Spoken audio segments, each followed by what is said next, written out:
en la cual tenemos que el numerador es equivalente, y vamos a resaltar esa palabra, ¿no? Equivalente, no estamos diciendo que es igual, al numerador. Tanto numerador y denominador expresan mediciones equivalentes, más no iguales, ¿no? Porque a veces tenemos esa idea de pensar que son iguales, son equivalentes. Entonces, ese es un factor unitario. Y al final representa una proporción, ¿sí? Puede representar, en realidad, matemáticamente, pues sabemos que es un número racional, es decir, una fracción, y que físicamente representa una proporción entre dos magnitudes, entre dos cantidades físicas que estamos relacionando de una u otra manera. La relación más sencilla que hemos determinado es cuando estamos comparando diferentes unidades, de una misma propiedad. Como los ejemplos que hicimos ayer cuando estábamos estudiando conversiones. Allí realizamos pues una comparación entre, por ejemplo, unidades de longitud, ¿no? Metro con centímetro, y obviamente lo relacionamos mediante un número que está en función de ese prefijo, ¿no? Centi, que significa dividir dentro de 100, mili significa dividir dentro de 1000, donde ya dijimos que nos tenemos que quitar esa idea de dividir, de siempre pensar que pues el divisor siempre va a estar abajo y el dividendo va a estar arriba, por ejemplo, ¿no? En una fracción, sino que depende mucho de la posición en que nosotros coloquemos y obviamente dónde coloquemos ese número, ¿no? Ese número es muy importante ubicar bien dónde lo vamos a colocar, porque allí están los principales errores, ¿no? Entonces hay que hacer más ejercicios de eso, por supuesto, pero ya dimos la muestra, cómo podemos realizar conversiones a partir de o utilizando el método del factor unitario.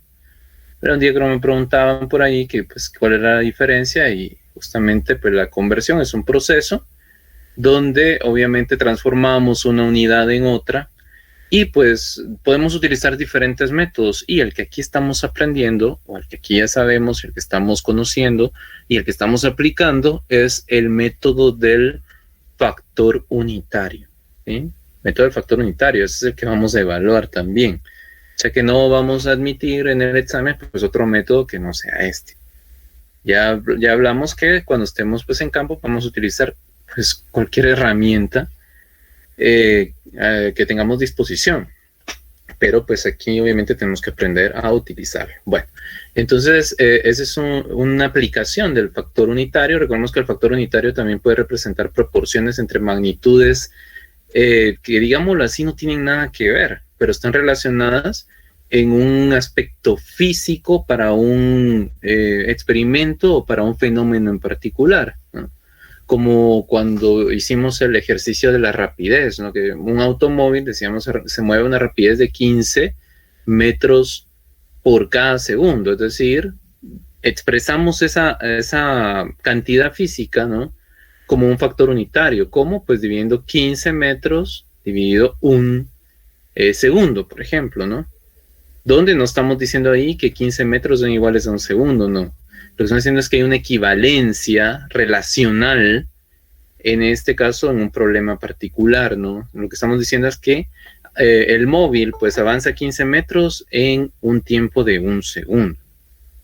Entonces, tenemos que saber interpretar, ¿no? Eso es muy importante acá cuando estamos analizando factores unitarios. Realmente, pues, el tema de factor unitario da inclusive para hacer solo un curso de factores unitarios, pero pues solo estamos dando los lineamientos para que de aquí en adelante cualquier problema que nos coloquen, que nosotros tengamos que resolver, lo tenemos que pensar en función del factor unitario, ¿no? Y para poder utilizar el factor unitario, tendríamos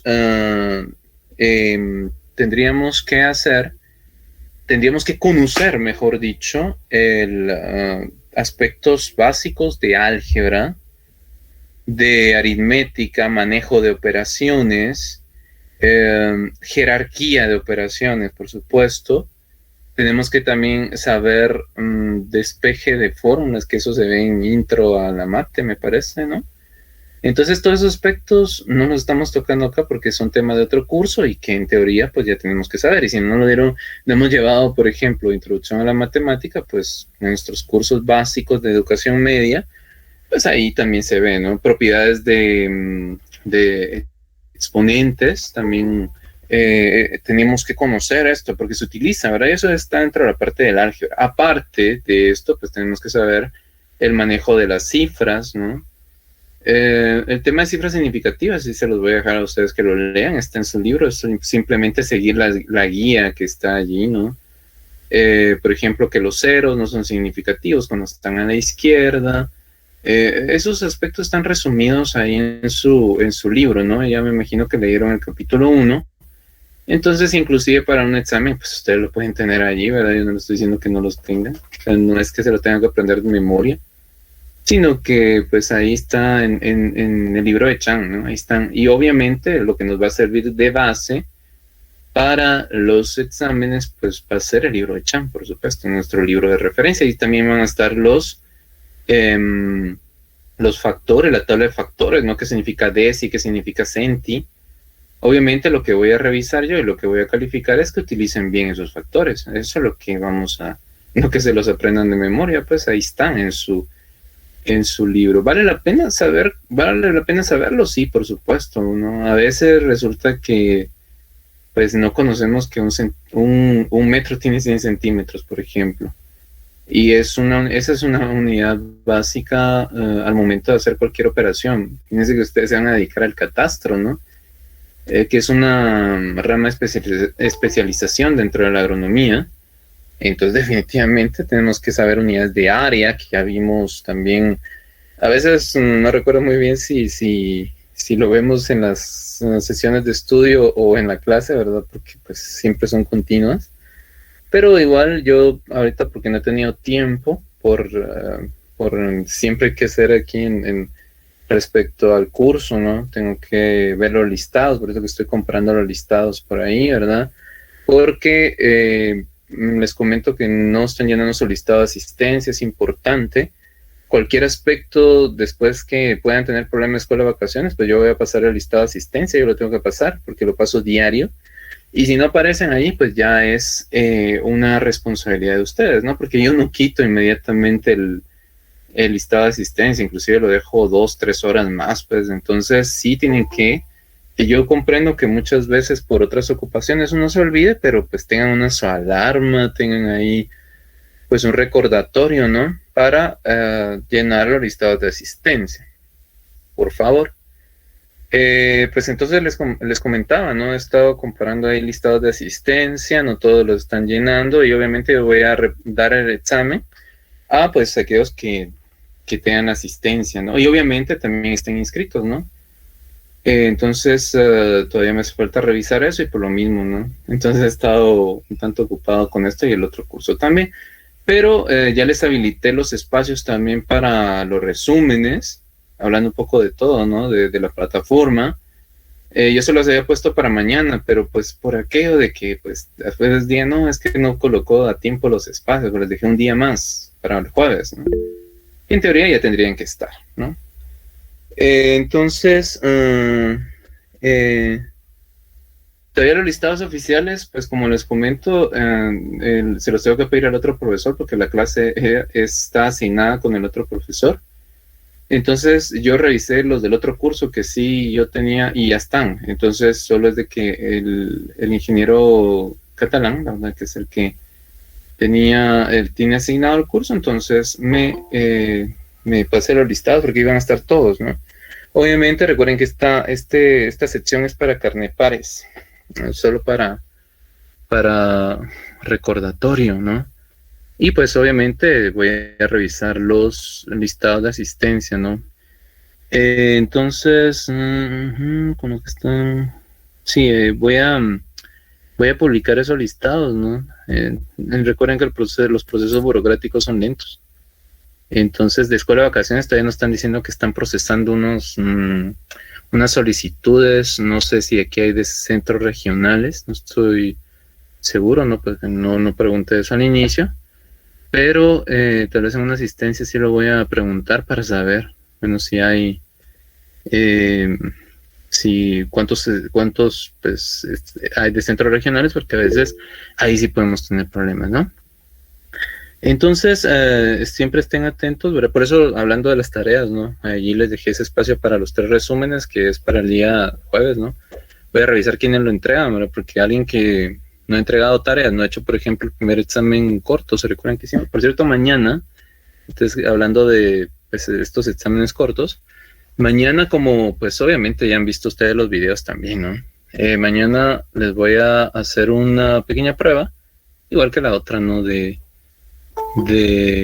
selección múltiple, referente a el tema de clasificación de la materia, ¿sí?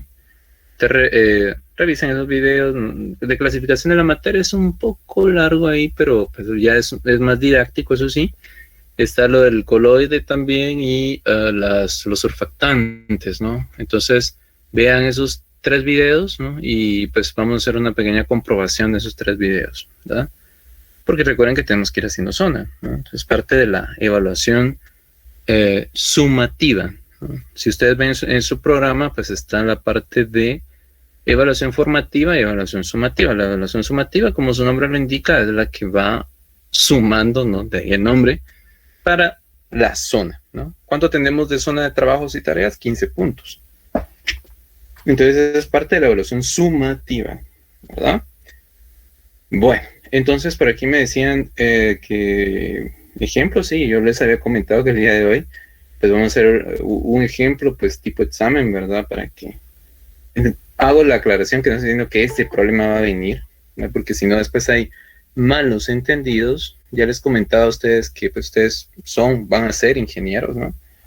Y un ingeniero, pues no es que tenga que aprender, no trabaja con recetas, ¿verdad? Olvídense, o sea, independientemente de la rama de especialización, ¿no? Agronomía, ingeniero civil, o sea, no, ¿verdad? Son guías nada más. Y no hay una fórmula para... Imagínense que ustedes aprendan solo un problema y después llegan a trabajar y después les dicen, mire, tiene que diseñar un sistema de riego con estas condiciones de esta finca, etcétera, etcétera, ¿no? Y resulta que, pues, ustedes dicen, no, es que este ejemplo no me lo enseñaron, no me lo aprendí en memoria. Definitivamente ustedes saben las bases.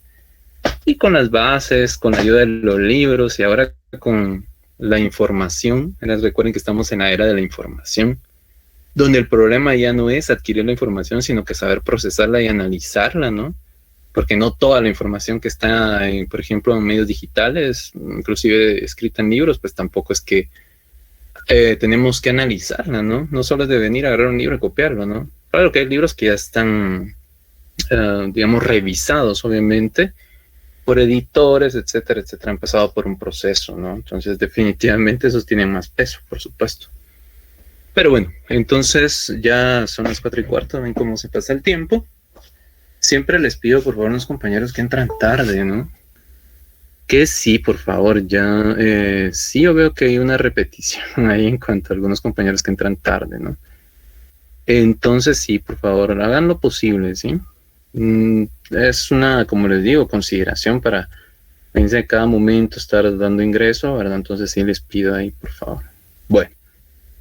Entonces, sí, me estaban pidiendo otro ejemplo y claro, por supuesto que vamos a hacer uno ya más... hay tantas variantes de esta, perdón, vamos a dar compartir por acá.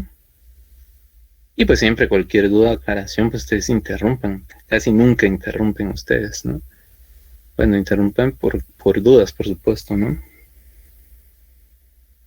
Entonces, o como bien dicen todos por ahí, ¿no? ¿Está todo claro o hay alguna duda, ¿no? Pero no se preocupen, mire, aquí no nadie, aquí todos estamos para aprender realmente. Yo aprendo mucho de lo que ustedes me preguntan, por eso quisiera que me preguntaran, ¿no?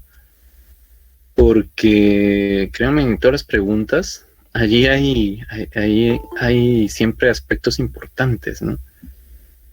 Y por ejemplo, mucho de lo que me han preguntado me ha servido para irlo incorporando a las clases y definitivamente ustedes también me ayudan a mí, ¿no? Entonces es algo en en doble vía, ¿no? Yo aprendo de ustedes, ustedes aprenden de lo poco que yo sé también, ¿no? Porque tampoco es que lo sepamos todo. Bueno, entonces ya vimos que, pues es un ejemplo que hicimos ayer, miren las anotaciones, y eso les hacía mención, las anotaciones que hacemos en nuestras sesiones de estudio, pues ya más noche, yo se las voy a dejar ahí también, porque son más problemas, son ejemplos de problemas, pero véanlos, por supuesto, háganlos ustedes, ¿no? Porque si no los hacen, pues de nada les va a servir estar ahí. Ya ven que yo no les digo que tengan como base algún problema, pero obviamente no es que solo lo tengan que copiar. Ningún problema es igual y no es idéntico a otro, todos tienen su variación. Entonces, lo voy a colocar aquí para apartarlo, ¿no? Vamos a colocar aquí sesión sincrónica, bueno, para acordarme bien, porque tengo apuntes de química 2 también. Inclusive el problema que vamos a hacer ahora, van a ver ustedes que lo van a ver en química 2. Ustedes me van a decir, no, porque estamos viendo, porque en química 2 también se utiliza estequiometría, aunque ustedes no lo crean. Solo que ahí es un poco más intenso, un poco más, hay otras terminologías, ¿no? Pero pues es la misma base. Entonces sesión sincrónica, voy a meter acá. Y fecha 080621. Bueno, siempre recuerden su asistencia, antes que se me olvide también. Bueno, entonces vamos y vamos a aplicar aquí en este ejercicio también. Vamos a ver, como les comentaba, la utilidad del factor unitario para resolver cualquier tipo de problema.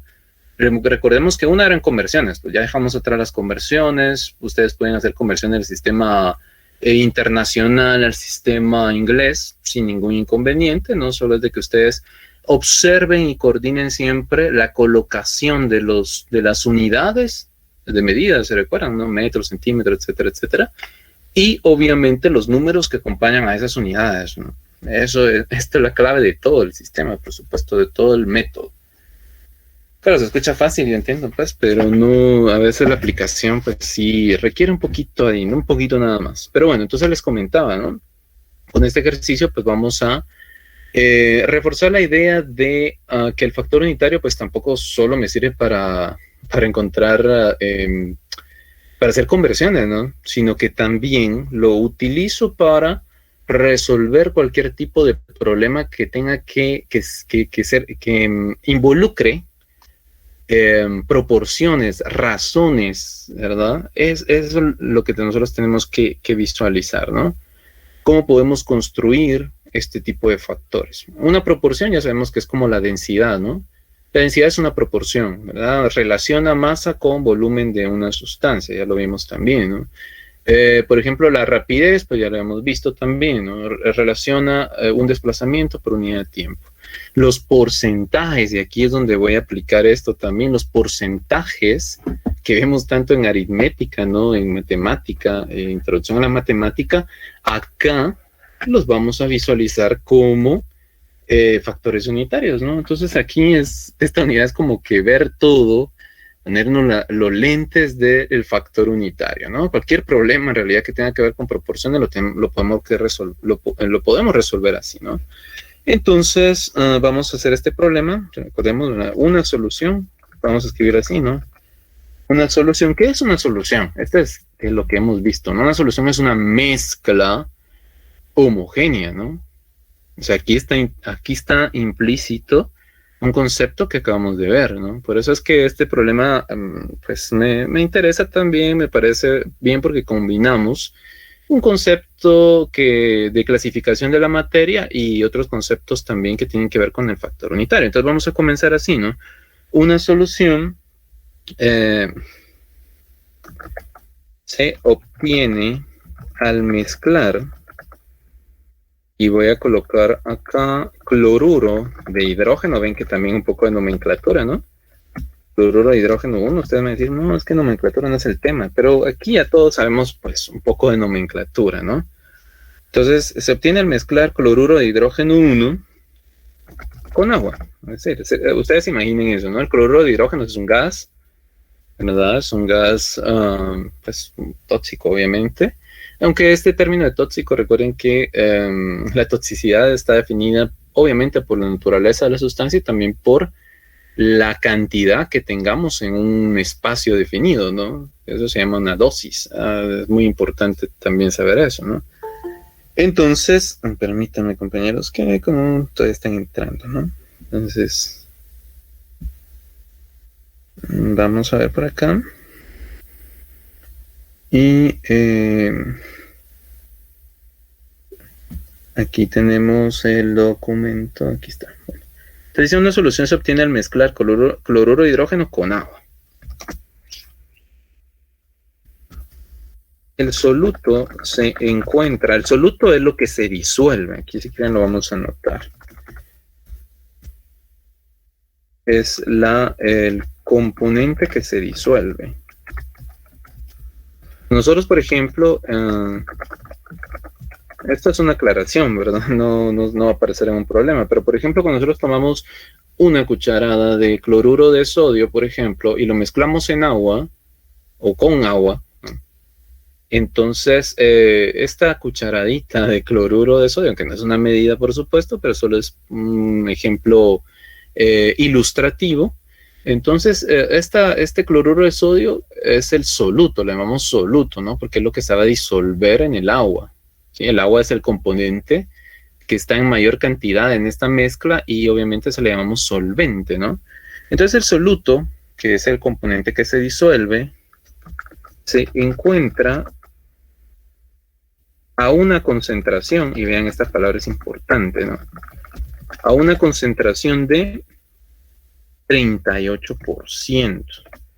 Vean que esta palabrita ahí, bueno, en realidad ya trasladar a lo que estamos viendo, concentración, la concentración es, por decirlo así, una proporción, ¿sí? Se lo estamos aclarando ahí para que, puede ser que ni siquiera me lo digan, ¿no? Yo aquí lo estoy escribiendo como para hacer énfasis en, es como por ejemplo cuando yo solo para poner el ejemplo ¿no? Cuando yo les decía, un móvil se desplaza a 15 metros sobre segundo.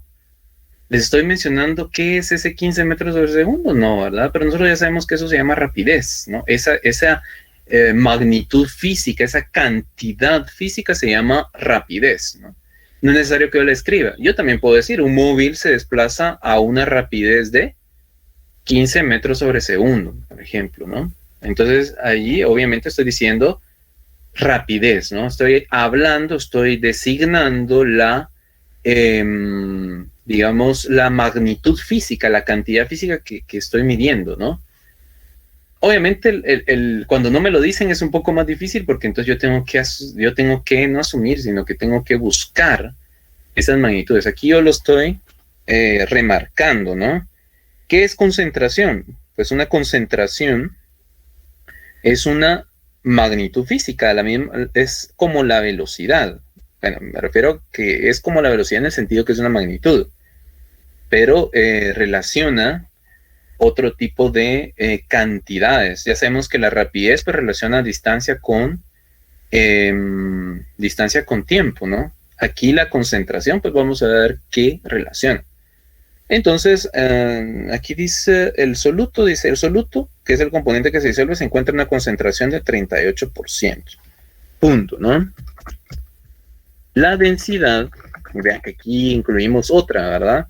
Pero vean que esos términos o por lo menos en algunos problemas, no es que yo, ¿verdad? En los problemas, pues a veces se pueden omitir, ¿no? Yo puedo decir simplemente, el soluto se encuentra simplemente a un 38% en la solución, puedo decir, ¿no?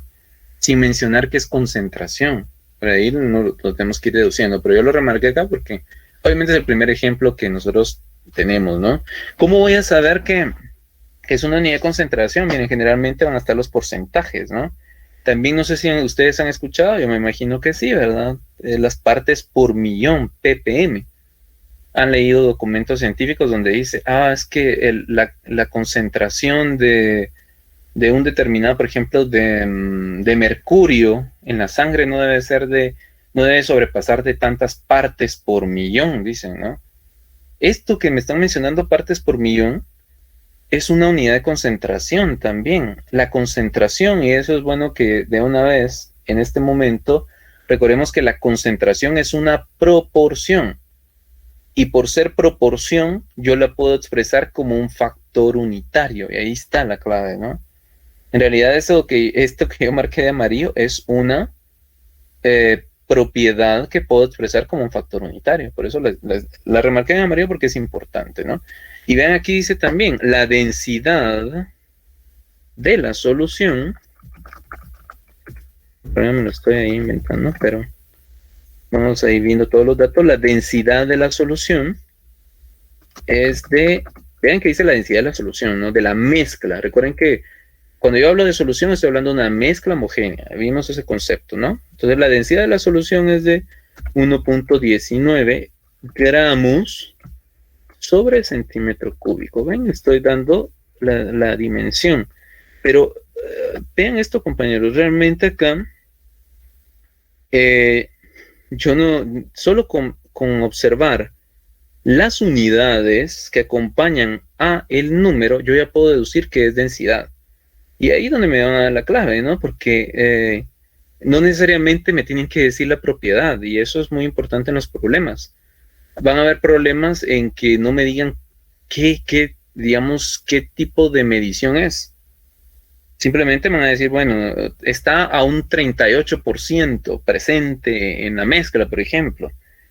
Entonces ya cuando me dicen eso, bueno, entonces me están hablando de unidad de concentración. Claro, un porcentaje, miren, un porcentaje puede expresar cualquier cosa, ¿no? Es una relación entre un componente y el total, ¿verdad? Vean cómo funciona el porcentaje, ¿no? Y es yo le llamo la simplificación, y es algo matemático, ¿no? Cuando me dicen, bueno, miren, la población, digamos, en la población estudiantil de la Facultad de Agronomía hay un 70% de estudiantes que pertenecen al sexo masculino y el resto al sexo femenino, ¿no? Bueno, entonces allí ese porcentaje está representando una relación entre un componente. ¿Cuál es ese componente? Pues los estudiantes de sexo masculino, ¿no? Con respecto al total, ¿verdad? ¿Cuál es el total? El total de estudiantes de la Facultad de Agronomía. Es una proporción. Entonces, de esto deducimos que cualquier proporción que me den en un problema, cualquier relación, cualquier razón, cualquier relación entre dos cantidades físicas, entre dos magnitudes, las puedo expresar como un factor unitario. Eso es lo que tengo que observar en los problemas. En los problemas, pues se resuelven este tipo de problemas, por supuesto, no tanto los de conversiones. Recuerden que los de conversiones pues son una línea, 2 líneas nada más. Pues se resuelven encontrando los factores unitarios, ¿no? ¿Y dónde voy a encontrar esos factores unitarios? Donde existan relaciones, proporciones entre diferentes cantidades. Lo que nos queda después es transformar estas proporciones en factores unitarios, ¿no? Aquí la palabra clave son factores unitarios. Bueno, entonces la densidad de la solución, y tengo que saber de qué estamos hablando, ¿no? Aquí estoy hablando que la densidad de la mezcla que se formó entre el cloruro de hidrógeno y el agua, ¿no? Pues tiene esta propiedad. Recuerden que la densidad es una propiedad. Si yo les dijera, miren, en un mismo problema les puedo preguntarme, determina el número de propiedades intensivas y extensivas que encontremos, ¿no? Y la concentración es una propiedad intensiva. La densidad, pues ya lo habíamos estudiado, ¿no? La densidad, ¿qué tipo de propiedad es? ¿Intensiva o extensiva? Intensiva. ¿Por qué es intensiva? Porque no depende de la cantidad de materia. Ven que en un problema podemos estudiar muchos conceptos. Ahí está el concepto de solución también. ¿Qué es una solución? Una mezcla homogénea. ¿Qué es una mezcla homogénea? Pues es una mezcla que está uniforme en sus propiedades, ¿no? Entonces, una mezcla homogénea, pues mi misma palabra lo dice, es homogénea, ¿verdad? En sus propiedades, por supuesto, ¿no? Veo uniformidad. No se forman capas, dijimos, no se forman fases. Bien, entonces ahí ya está un concepto adicional, ¿no? Que como yo les he comentado, no se los aprendan de memoria, ¿no? Aprendan a aplicarlos, ¿verdad? Así como estamos haciendo acá. Porque, pues en el examen, yo se los he dicho, ¿no? Desde de los primeros días, que yo no les voy a preguntar conceptos teóricos. Eso ya pasó. Aspectos de memoria, pues eso no, ya no. Antes, pues sí era digamos que era un mal necesario. No sé si llamarlo mal, ¿verdad? Porque, pues antes uno estaba en el campo, pues, y realmente no tenía la disposición de tener, bueno, voy a buscar en Google, ¿verdad? Entonces, ahora pues ya se tiene más esa información. Pero bueno, sigamos. La densidad de la solución es de 1.19 gramos sobre centímetro cúbico, ¿no? Tenemos la densidad, una propiedad intensiva, ¿no? Ahora, solo con esa información, ¿verdad? Bueno, la densidad, entonces acá ahora viene la pregunta.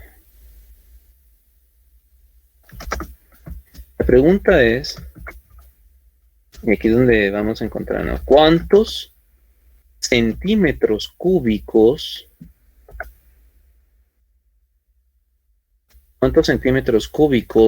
de la solución se debe medir para obtener, y vamos a colocar, bueno, 15 gramos, voy a colocar 15 gramos de cloro, vean cómo dice, 15 gramos de cloro, los cuales serán utilizados, o que serán utilizados en un experimento.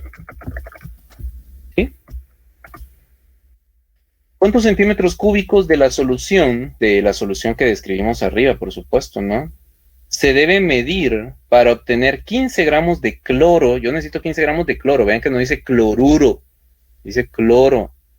Y hasta en eso hay que darse cuenta, ¿no? Que serán utilizados en un experimento. Vean que ese es un problema tipo examen, ¿no? Donde ya en un examen van a venir, por ejemplo, que una unidad que nosotros vamos a relacionar con 2 o 3 factores unitarios que están en forma de proporciones, ¿verdad? Y ya ustedes tienen como el esquema. Entonces, definitivamente, lo que hay que encontrar son los factores unitarios, ¿no? Por ejemplo, aquí lo voy a subrayar acá, o lo voy a remarcar, que la densidad es un factor unitario. ¿Sí? Bueno, aquí primero los estoy marcando como una proporción, pero, y vean, yo por eso siempre insisto que en matemática una de las, tal vez, aspectos que hay que reforzar mucho es el concepto de proporciones. La naturaleza está llena de proporciones. Uno se maravilla al ver todas las proporciones que existen, por ejemplo, en el cuerpo humano, ¿no? Más o menos, creo que son proporciones obviamente que vienen desde estudios de renacimiento, ¿no? Que más o menos la cabeza es la octava parte del cuerpo, ¿no? Es decir, más o menos podemos poner 8 cabezas en el cuerpo para hacer una proporción, por ejemplo, ¿no? Las famosas proporciones de Da Vinci, ¿no? Al momento de hacer sus figuras humanas. Bueno, y en fin, podríamos citar una serie de proporciones por ahí, ¿no? Por ejemplo, en matemática, ¿verdad? Las proporciones entre los lados de un triángulo rectángulo. Y eso lo descubrió Pitágoras, ¿no? En su famoso teorema de Pitágoras, y obviamente todas las proporciones de lados que podemos obtener, ¿no? También los triángulos semejantes, en fin, ¿verdad? A veces sí nosotros vemos unos aspectos de proporciones en matemática, pero pienso yo que debería reforzarse más, ¿no? Pero bueno, esos siempre son aspectos que nosotros tenemos que... Es interesante, ¿no? Definitivamente. Pero bueno, el punto de acá es cómo vamos a resolver este problema. Bueno, aquí sí tengo densidad, concentración, y ahí está, ¿no? Entonces, no sé si está clara la pregunta. Aquí, imagínense ustedes que necesitan un experimento, están en un laboratorio, ustedes necesitan 15 gramos de cloro para un experimento. Pero le dicen, mire, fíjese que yo no tengo cloro como tal, ¿verdad? Porque eso no es muy difícil de conseguir. Pero tengo aquel reactivo que lo que tiene es cloruro, ¿no? Es cloruro de hidrógeno en agua. Pues, ¿por qué no hay? Imagínense que ustedes, no, imagínense que les dicen así, ¿no? Y esto se puede aplicar, por ejemplo, a fertilizantes, a cualquier mezcla que ustedes tengan, ¿no? Que les van a decir, mire, vaya, tráigase, hágase el cálculo y saca de ese reactivo que está allá, o de ese producto. Porque aquí hay varios nombres, ¿no? Les pueden decir producto, para esa mezcla que yo les acabo de mencionar acá, que ya le escribí solución, pues pueden existir varios nombres. Yo le puedo decir producto, yo le puedo decir reactivo, yo le puedo decir de diferente manera. El nombre no importa.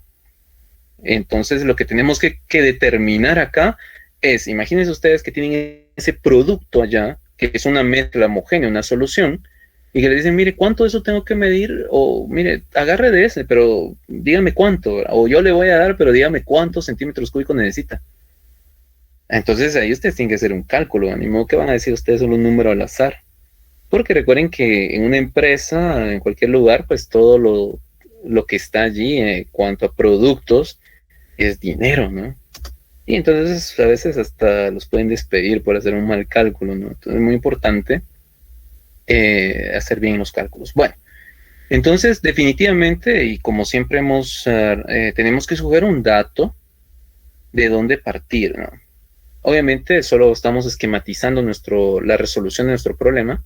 Y definitivamente, pues parto de aquí de lo que necesito, 15 gramos de cloro. Ese va a ser nuestro dato de inicio, ¿no? Y ustedes tienen que pensar, y aquí es como una especie como de acertijo, podemos decir, una especie como de encontrar relaciones, ¿no? Tengo que ver cómo relaciono el cloro que necesito con esta solución que tiene cloruro de hidrógeno, que está a una concentración de 38% y que tiene una densidad de 1.19. Aquí es donde está digamos aquí, la forma de resolver el problema. Y eso es lo que vamos a revisar en los exámenes, ¿no? Que relacionen lo que les están pidiendo, o en este caso lo que necesito calcular, o lo que tengo, mejor dicho, mi dato de inicio, con los diferentes datos que hay en un problema. Claro que pueden haber datos que no se van a utilizar, ¿no?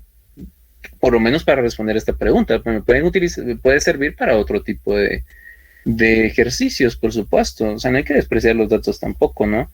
Pero sí y eso es algo importante que siempre les menciono, ¿no? Tenemos que tener esa capacidad de análisis también para saber qué datos son los que vamos a utilizar. Van a haber unos datos que tenemos que utilizar y no van a estar en el problema, pero los puedo deducir, se llama esto, ¿no?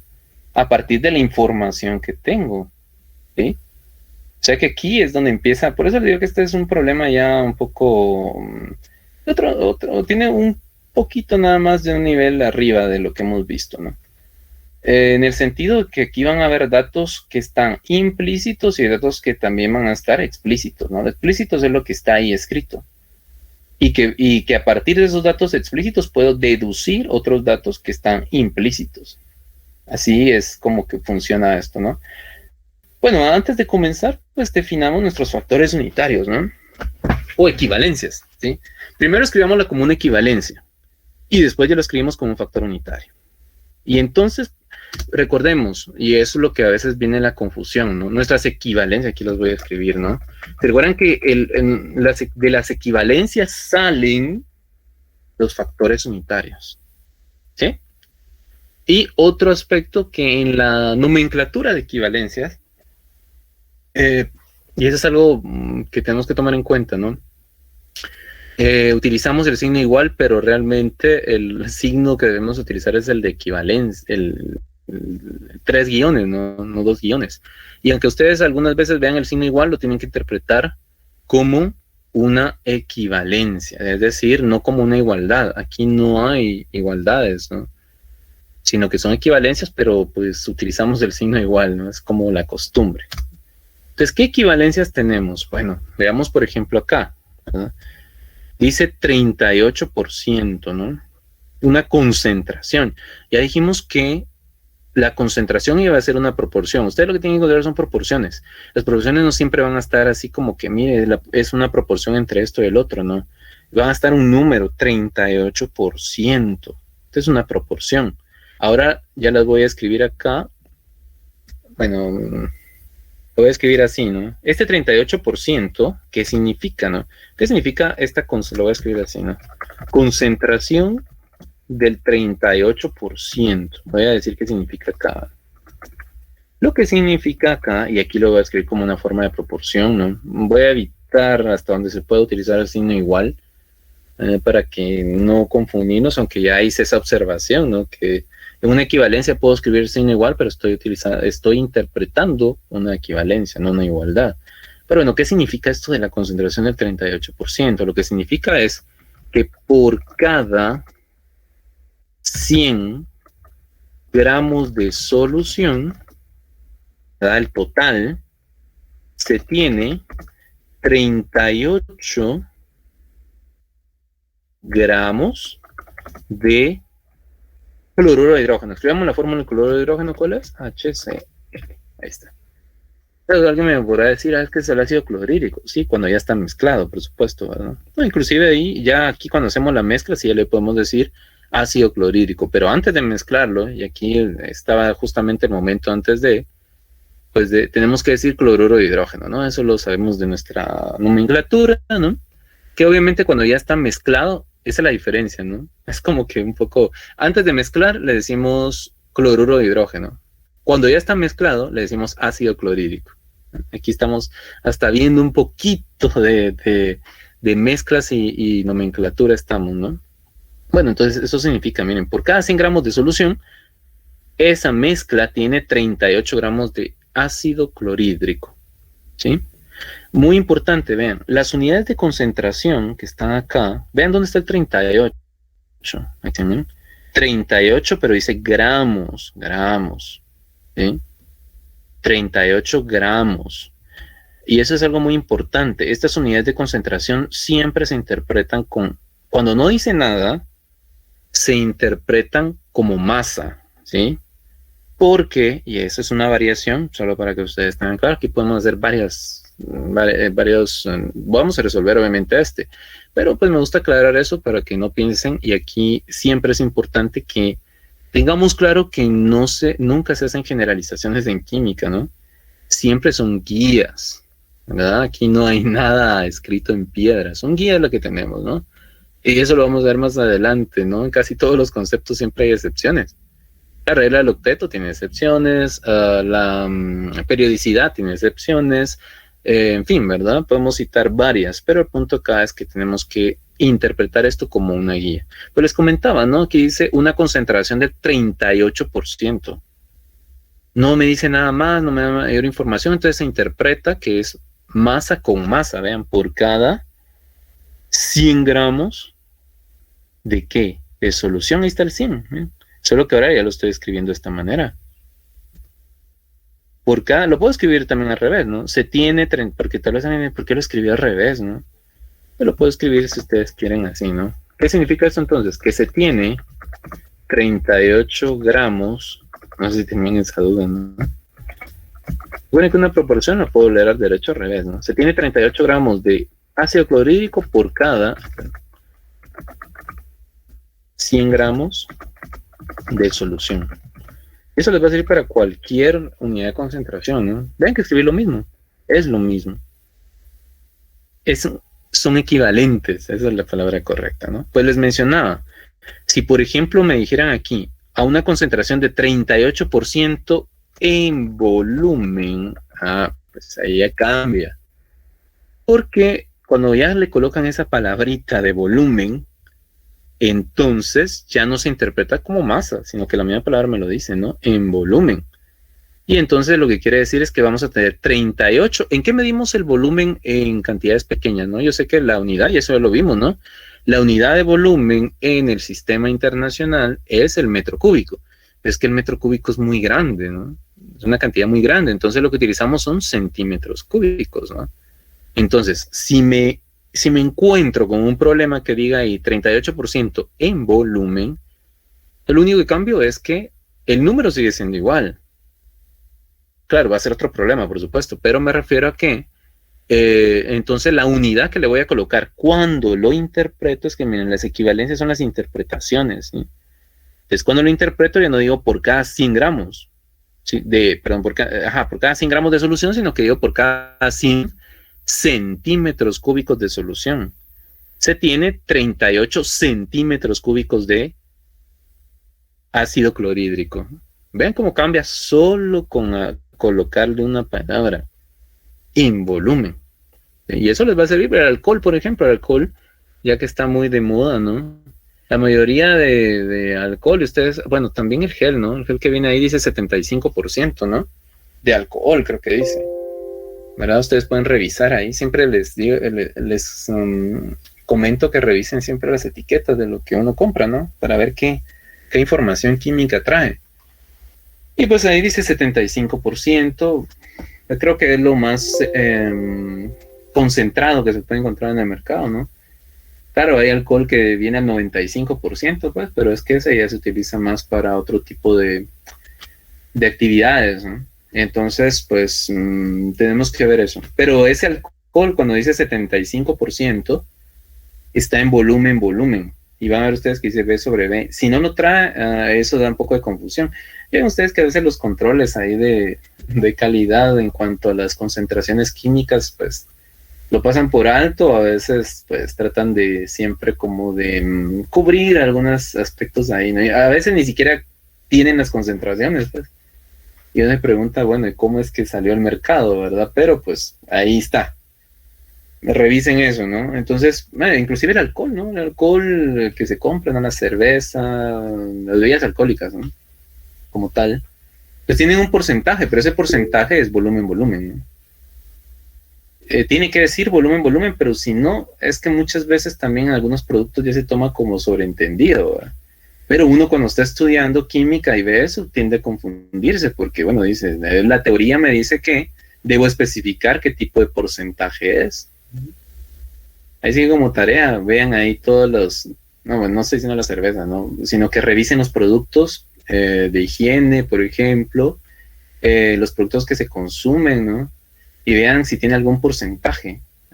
Casi hay pocos que lo tienen realmente, porque o no lo exigen, simplemente dice la cantidad, perdón, simplemente dice la sustancia y se queda, ¿no? También les había comentado que casi todos los productos que utilizamos, pues son mezclas, no hay sustancias puras. Entonces, en teoría, todos deberían de tener una concentración. Para lo que sí traen concentración, por ejemplo, son los productos agrícolas, es obvio, ¿no? Si ustedes ven un plaguicida, un insecticida, pues les va a decir qué concentración del ingrediente activo tiene, ¿no? Pero pues bueno, solo para que ustedes empiecen a ver esto, porque definitivamente, más los que van para sistemas, ¿no? Tienen un su curso ahí de plaguicidas, ¿no? Y ahí es donde se van a dar gusto también con esto. Por lo mismo, apréndanlo bien, si no después ahí están penando en cuando llevan plaguicidas, y no digamos cuando llevan, por ejemplo, cultivo de tejidos, porque ahí también se preparan soluciones en casi todos los cursos. En edafología 2, por ejemplo, en edafología 1, tienen que preparar soluciones. Allí también lo van a ver. Es decir, de las soluciones no nos escapamos de aquí hasta que, bueno, por lo menos cerremos la carrera, ¿verdad? Ya después en el trabajo, pues dependiendo de nuestra área de especialización, pues así lo vamos a usar o no. Pero volviendo al punto, ¿no? Es importante que tomemos en cuenta qué porcentaje, ¿verdad? En volumen se interpretaría así, ¿verdad? Solo para aclarar acá, lo voy a escribir abajo para no modificar el ejercicio, pero por ejemplo, imagínense que les dijera una solución, tiene 15 partes por millón, es otra que aparece mucho, ¿no? 15 partes por millón, esa es una unidad de concentración. Siempre que vean que no diga, casi nunca en los problemas y en la información que viene en los, por ejemplo, en los journal o en los textos científicos o cualquier informe, pues, científico serio, por supuesto, casi nunca dice unidad de concentración, porque se entiende que cuando aparece ppm significa partes por millón. Y entonces, ¿cómo lo voy a interpretar? Tiene varias interpretaciones. La más, por decirlo así, sencilla que podríamos ver es que yo digo que un soluto está a una concentración de 15 partes por millón, puedo decir así, ¿no? Si cuando digo porcentaje, si fuera porcentaje 15%, ¿cuánto sería? 15 gramos de soluto por cada 100 gramos de solución. La solución es la mezcla, ¿no? Ya aclaramos eso. Si fuera partes por millón, entonces diríamos 15 gramos también, ¿verdad? Porque voy a interpretar ahí. Voy a interpretar que es HCl igual, ¿verdad? Imagínense que digo 15 partes por millón de HCl. Ácido clorhídrico, ¿verdad? Digámosle su nombre. Porque ya lo mezclé. Entonces son 15 gramos de ácido clorhídrico por cada, si era porcentaje, era por cada 100. Si es por millón, me parece que ya no parece un símbolo así como que los tradicionales que vemos, pero es la misma palabra, no lo dice. 15 gramos por cada 1.000.000 de gramos. ¿Y cómo escribimos 1.000.000 en notación científica? Ya les mencioné que la notación científica es importante acá. 1 por 10 a la 6. 1 por 10 a la 6 es 1.000.000. Están ¿Dónde lo van a ver? Cuando ustedes vean los análisis químicos de los suelos, va a estar en partes por millón. Por eso decía que es importante, ¿no? Por cada millón o por cada 1.000.000 de gramos de solución. Y aquí es donde va a cambiar, ¿verdad? Porque cuando estamos hablando de análisis de suelo, ¿quién es la solución? El suelo. Si estuviera analizando un suelo, por ejemplo, cuando vea un análisis químico de suelo, lo que va a cambiar es que ya no voy a decir por cada 1.000.000 de gramos de, ya no voy a decir solución, sino que voy a decir suelo, por 1.000.000 de gramos de suelo, ¿no?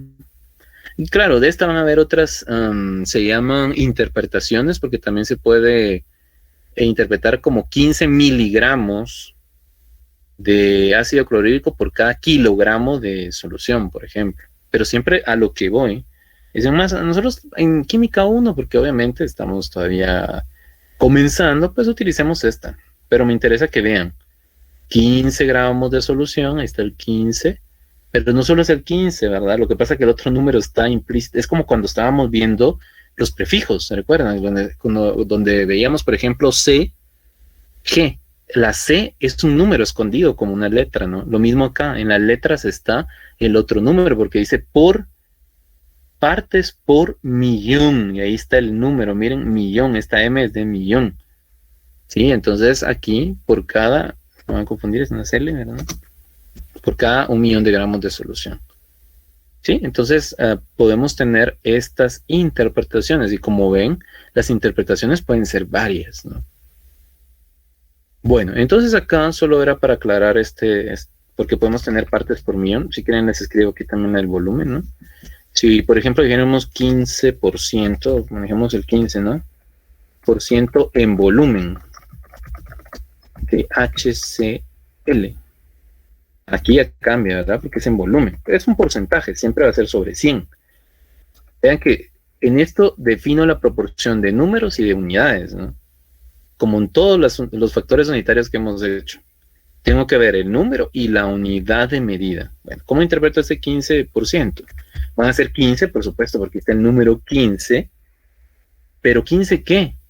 Centímetros cúbicos, porque el mismo problema me dice que son con base en volumen.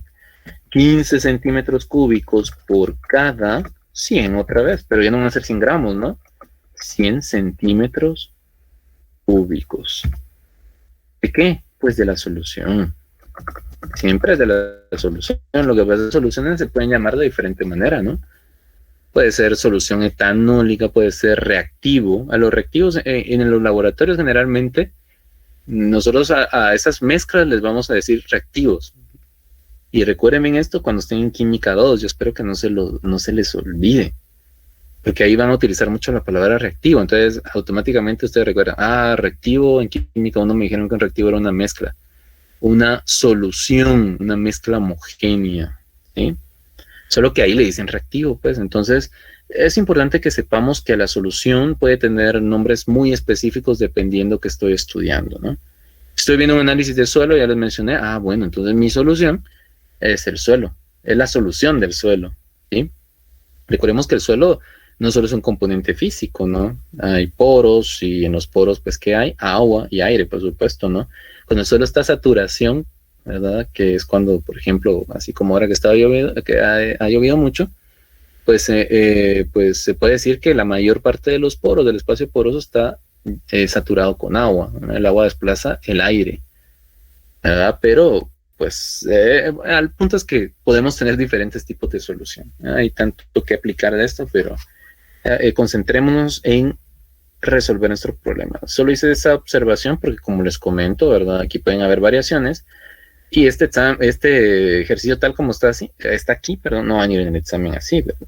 Van a ir con un aspecto de análisis, pero se va a interpretar muy, bueno, la interpretación es básicamente la misma de estas proporciones, ¿sí? Bueno, entonces tenemos la concentración. ¿Qué otra equivalencia podemos encontrar ahí? La densidad, ¿no? La densidad, pero ¿de quién? De la solución, ¿sí?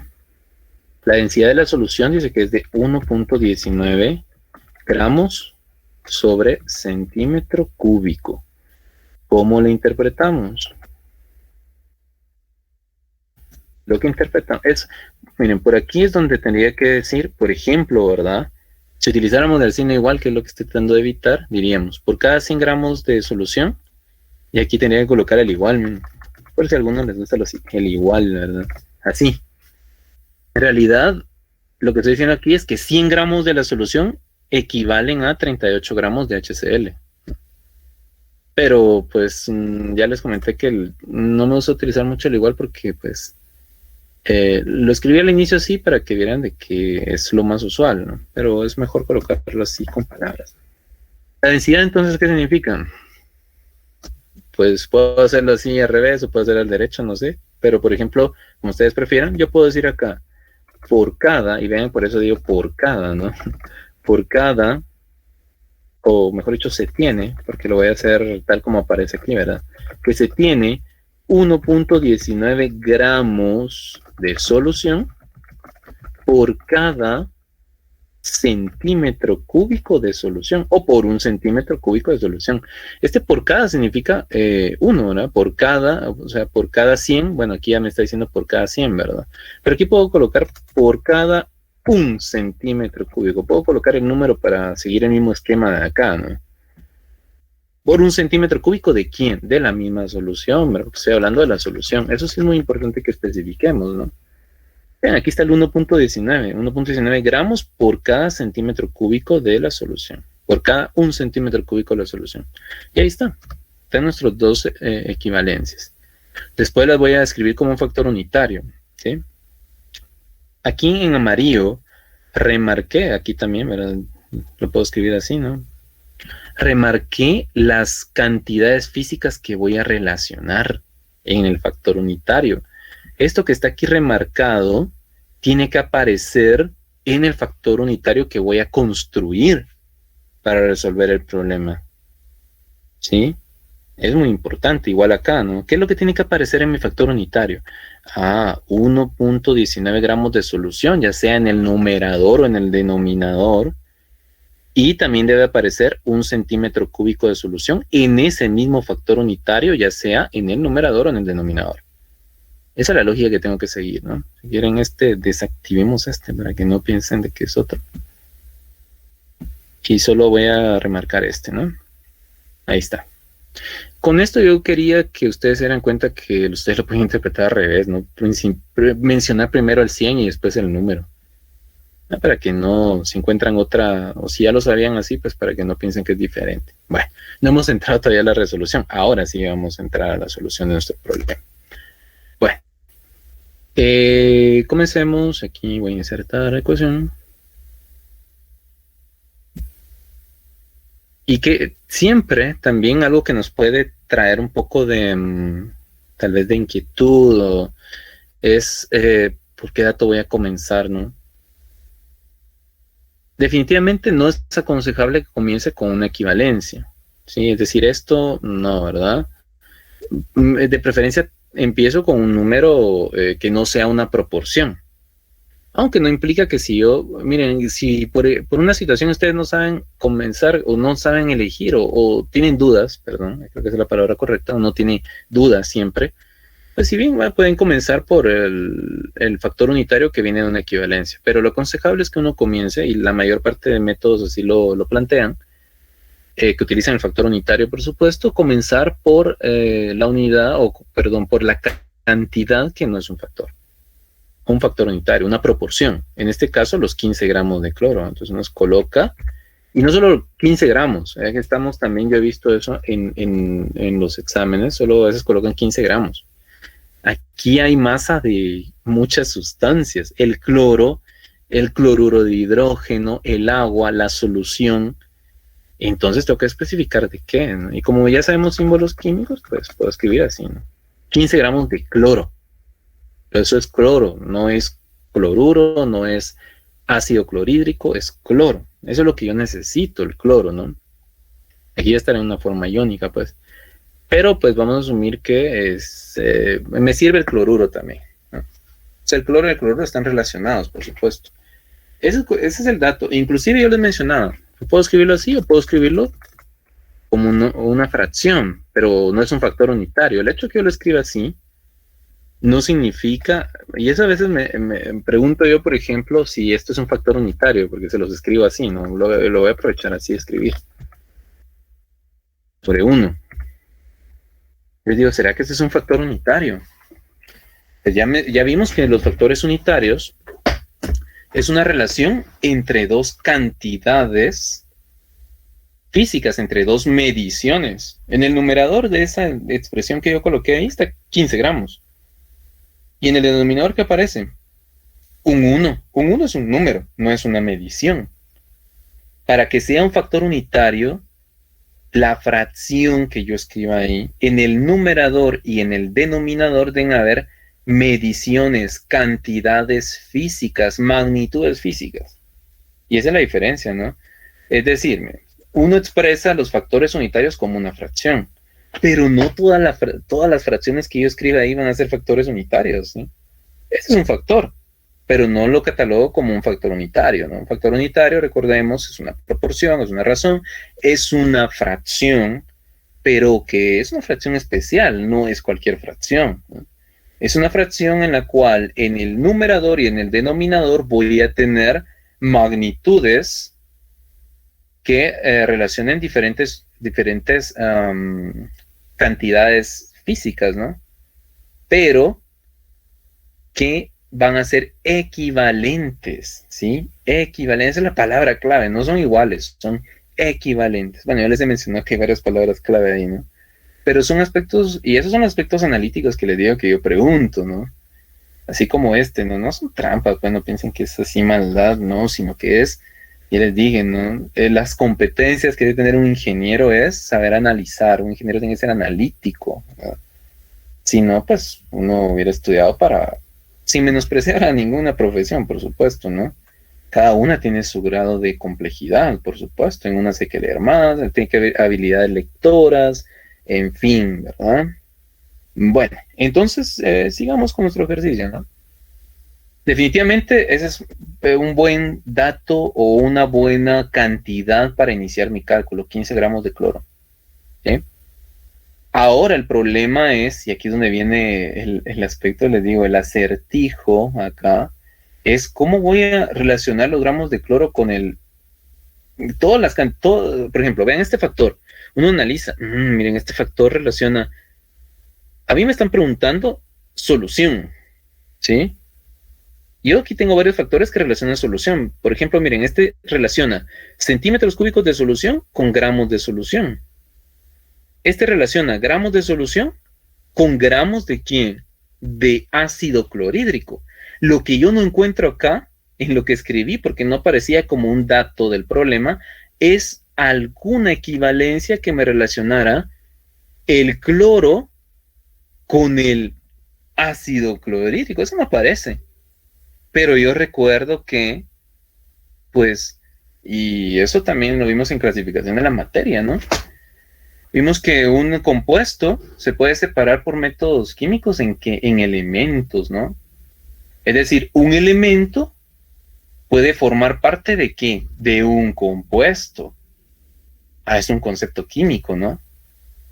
Ahora lo que necesito es una relación matemática que relacione el ácido clorhídrico, que es el compuesto, con el cloro, que es un elemento que está contenido en ese compuesto. Ven ahí la lógica.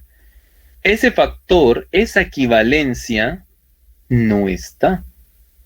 Ustedes pueden ver que no dice el problema, pero yo la puedo deducir, ¿sí? La podemos deducir. ¿Cómo la podemos deducir? Pues sacando la masa de un mol. Y aquí está ya vimos que era un mol, ¿no? Eso lo he mencionado, ¿no? ¿Un mol qué es? Un mol es un número, ya dijimos, ¿no? Un número que equivale a 6.02 por 10 a la 23 unidades, ¿no? Unidades, eso no me sirve acá, ¿verdad? Porque lo que necesito son masas, ¿sí? Masas es lo que necesito, ¿verdad? Pero entonces nosotros recordamos, que eso ya lo hemos aplicado, ¿no? Que yo puedo relacionar el concepto de mol con la masa, ¿verdad? Eso sí lo podemos hacer. Por eso digo que este problema ya está como tiene un poquito más de análisis, me gusta más decirlo así. pero no está difícil, ¿no? Solo es de encontrar ahora las proporciones, las relaciones. Entonces ahora antes ahí hay una equivalencia que no me parece, pero que necesito para poder resolver ese problema, ¿no? ¿Y cuál es esa equivalencia? La que acabo de mencionar, ¿no? El concepto de mol. Resulta que al ver la fórmula, ustedes pueden ver aquí la fórmula. ¿Qué vende su fórmula? Que en un mol del compuesto, que es este, ¿cuántos moles de cloro hay? 1. Entonces voy a escribir esa equivalencia, ¿no? Un mol, lo puedo decir así, ¿no? Vamos a decir aquí, se tiene, ¿verdad? El compuesto tiene, vamos a escribir aquí, para seguir el mismo esquema, ¿no? Se tiene un mol de cloro por cada un mol, lo voy a escribir así, ¿no? El compuesto. ¿Cuál es el compuesto? Ácido clorhídrico, ¿sí? Esa es una relación, una proporción que no estaba escrita. Pero ¿cómo la deduje? En la fórmula, ¿no? En la fórmula puedo verla, ¿no? Un mol, recordemos que mol son unidades, ¿no? Entonces, esta unidad, un mol de estas unidades, HCl, ¿no? ¿Contiene cuántos moles de cloro? 1. ¿Cuántos moles de hidrógeno? 1, ahora, pero no me están preguntando el hidrógeno, no me están preguntando el cloro, ¿verdad? Ven, entonces, es bien sencillo ahí, ¿no? Ahora bien, yo les decía, bueno, aquí, pero así como está acá, yo tengo mol, pero ¿qué tengo acá en este problema? Gramos. Lo único que hago entonces es pasarlo a gramos, ¿no? ¿Y cómo lo paso en gramos? Utilizando la tabla periódica, ¿verdad? Se tiene un mol de cloro, uno busca un mol de cloro, ¿no? Para eso sí, pues necesitamos la tabla periódica y buscar en internet, ¿verdad? Ya que es tan fácil, ¿no? Un mol de cloro, ¿cuántos gramos tiene? Que eso lo pueden hacer en su examen, pues no digo que no.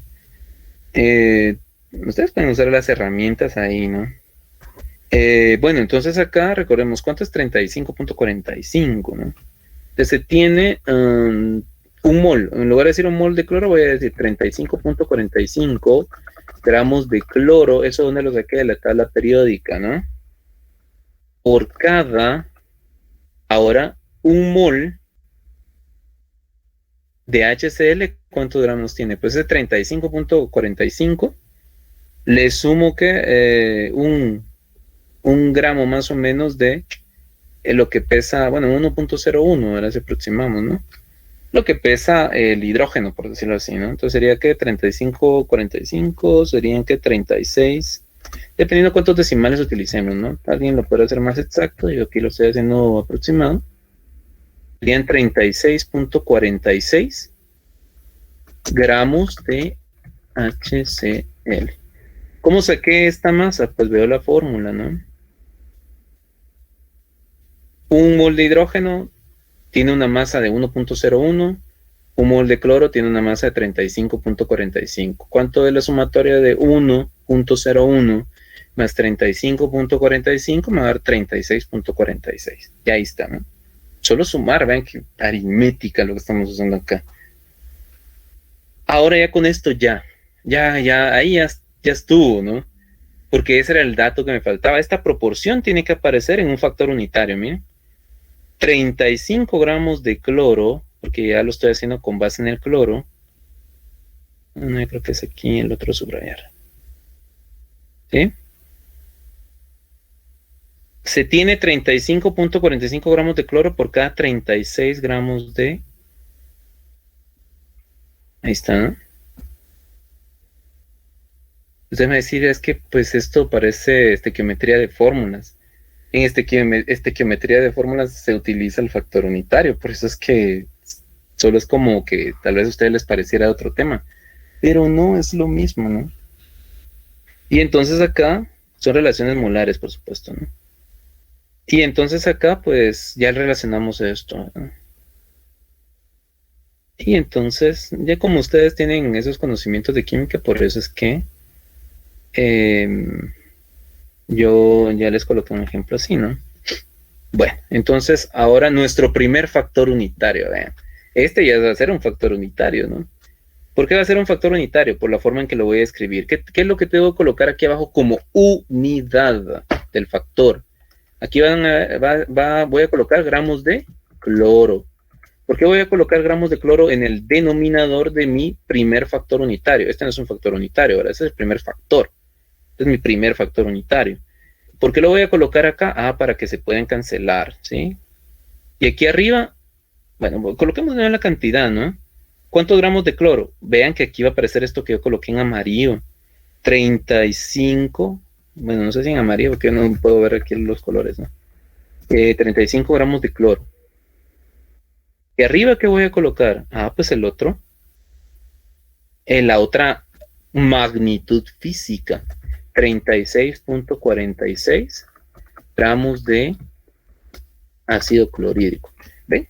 Relacionamos mi dato que tenía con un dato que ya aparece en los demás factores. O en las demás equivalencias, porque no los he transformado en factores. Vean ustedes acá, muy importante, ¿no? Los gramos de cloro. Acá. Se cancelan con los gramos de cloro. Lo estoy escribiendo en amarillo para que vean que se cancela, ¿no? Tal vez debería usar otro color, pues, pero... como les digo, no puedo ver bien el color aquí. Un pequeño problema aquí. Bueno, entonces aquí está. Ingeniero, disculpe, ¿de dónde sacó el 35.45? Les había comentado que esa es la masa del cloro que aparece en la tabla periódica. O bueno, revisen por favor, que esa es la que yo me recordaba, ¿no? Revisen su tabla periódica y busquen la masa del cloro. Entonces ahí les va a aparecer 35.45. Me pusieron en duda ustedes.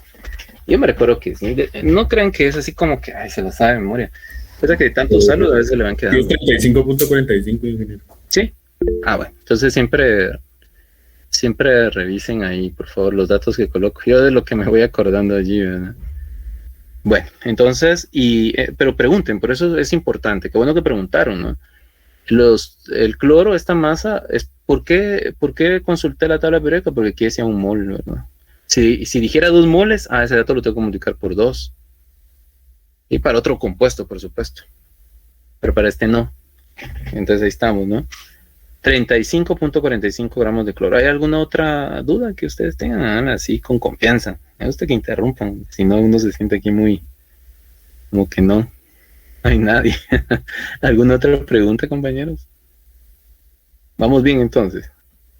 Vean que vamos despacio. Yo entiendo que ya algunos... la cadencia, aunque a veces uno resuelve esos problemas y los aburre, ¿no? Pero es que hay que buscar un punto intermedio, ¿verdad? No puede ir tan rápido tampoco. Bueno, entonces ahí tenemos esta masa. Lo que me interesa a mí que ustedes vean es que un factor unitario siempre va a relacionar dos magnitudes físicas diferentes, se ven diferentes, pero que son equivalentes. ¿Sí? Vean que esta que es este dato que está acá, es una masa molar del compuesto, ¿no? Y esto que está acá, que es la masa molar del elemento en ese compuesto. ¿Sí? También me pueden dar una composición porcentual. Cualquier porcentaje yo lo puedo transformar en un factor unitario. Claro que necesita un análisis para ver cómo lo voy a transformar, ¿verdad? Entonces sí, yo espero que recuerden que cualquier porcentaje que ustedes vean en un problema, cualquiera que ustedes vean, lo pueden transformar en un factor unitario. Esa es la magia de los vectores unitarios, ¿no? Cualquier proporción, extendiendo ahí el concepto, ¿no? Cualquier proporción, por ejemplo, miren, a veces en un problema yo he leído, he visto tantos problemas, pero por ejemplo les puedo mencionar que una vez leí, por ejemplo, ¿cuál era este? Por estar hablando de mi pasó. Pero, por ejemplo, decía, creo que decía respecto a, creo que sí, las calorías de, creo que decía el queso, ¿no? Que una persona debía de comer tantas libras de queso por día, decía, ¿no? Entonces, esa proporción de, por ejemplo, se me ocurre, ¿no? 1.3 libras de queso por día, ese es un factor, bueno, es una proporción en realidad que puedo transformar en un factor unitario. Entonces aquí es donde les digo, uno tiene que ver factores unitarios por donde quiera. Esa es la clave aquí, ¿no? Investigar dónde están esos factores unitarios en el problema y deducir si hay alguno que no está escrito, como en este problema, como vieron ustedes, no decía el problema, pero pues tenemos que deducirlo allí de conceptos químicos, y ahí está no el problema, ahí está el punto, ¿no? El punto, porque tengo que utilizar esos factores químicos, ¿no? Que a veces pues los pasamos por alto. Pero bueno, sigamos entonces. ¿Qué tenemos aquí en el numerador? Gramos de... Perdón, compañero, creo que escuché que alguien... Ah, no, perdón. Ese que alguien había preguntado algo. Bueno, sigamos entonces. Ahora ya tenemos gramos de cloruro de hidrógeno. Entonces uno dice, voy a buscar una equivalencia que tenga gramos de cloruro de hidrógeno y que tenga otra unidad, pero me interesa que tenga gramos de cloruro de hidrógeno. Entonces vean el primero, ¿no? Si quieren aquí los enumeramos. Para que voy a hacer letras para que vean todas las equivalencias. Equivalencia A, equivalencia B, equivalencia C, que esta pues fue como una intermedia, ¿no? Y la equivalencia D. Ahí está. Entonces vean la equivalencia A. Que aquí dice, miren, vean lo que relaciona. Gramos, y dice que son 38, ¿no? Gramos de ácido clorhídrico por cada 100 gramos de solución. Ahí está un factor que yo puedo utilizar acá. Ven que es solo de darse cuenta qué factor debo de relacionar. Busco en mi, yo le llamo banco de proporciones o banco de equivalencias, que escribí acá, pues busco los factores, por eso lo remarqué con amarillo, ¿no? Inclusive voy a quitar esto de acá porque en realidad solo era la interpretación. Entonces busco aquí, bueno, por eso lo remarqué. Este amarillo, aquí está, uno dice, aquí está lo que ando buscando con algo que pues, no ando buscando, pero me puede servir, ¿no? Y entonces uno ya lo coloca como un factor unitario. Lo que uno tiene que tener cuidado es cómo lo coloca. Uno lo debe colocar de tal manera que se puedan cancelar las unidades. Ese es el objetivo de utilizar el factor unitario. Por lo tanto, uno se pregunta, ¿qué es lo que vamos a colocar aquí abajo? ¿Gramos? O en el denominador, dejémoslo de aquí abajo y aquí arriba. Eso es este componente del factor se llama denominador, ¿no? Gramos de ácido clorhídrico, ¿y cuántos? 38 dice ahí, entonces voy a colocar el 38 una vez. Lo que me dice la equivalencia es que por cada 38 gramos, vean que lo estoy colocando en el denominador por efecto de poder cancelar las unidades, pero se interpreta igual.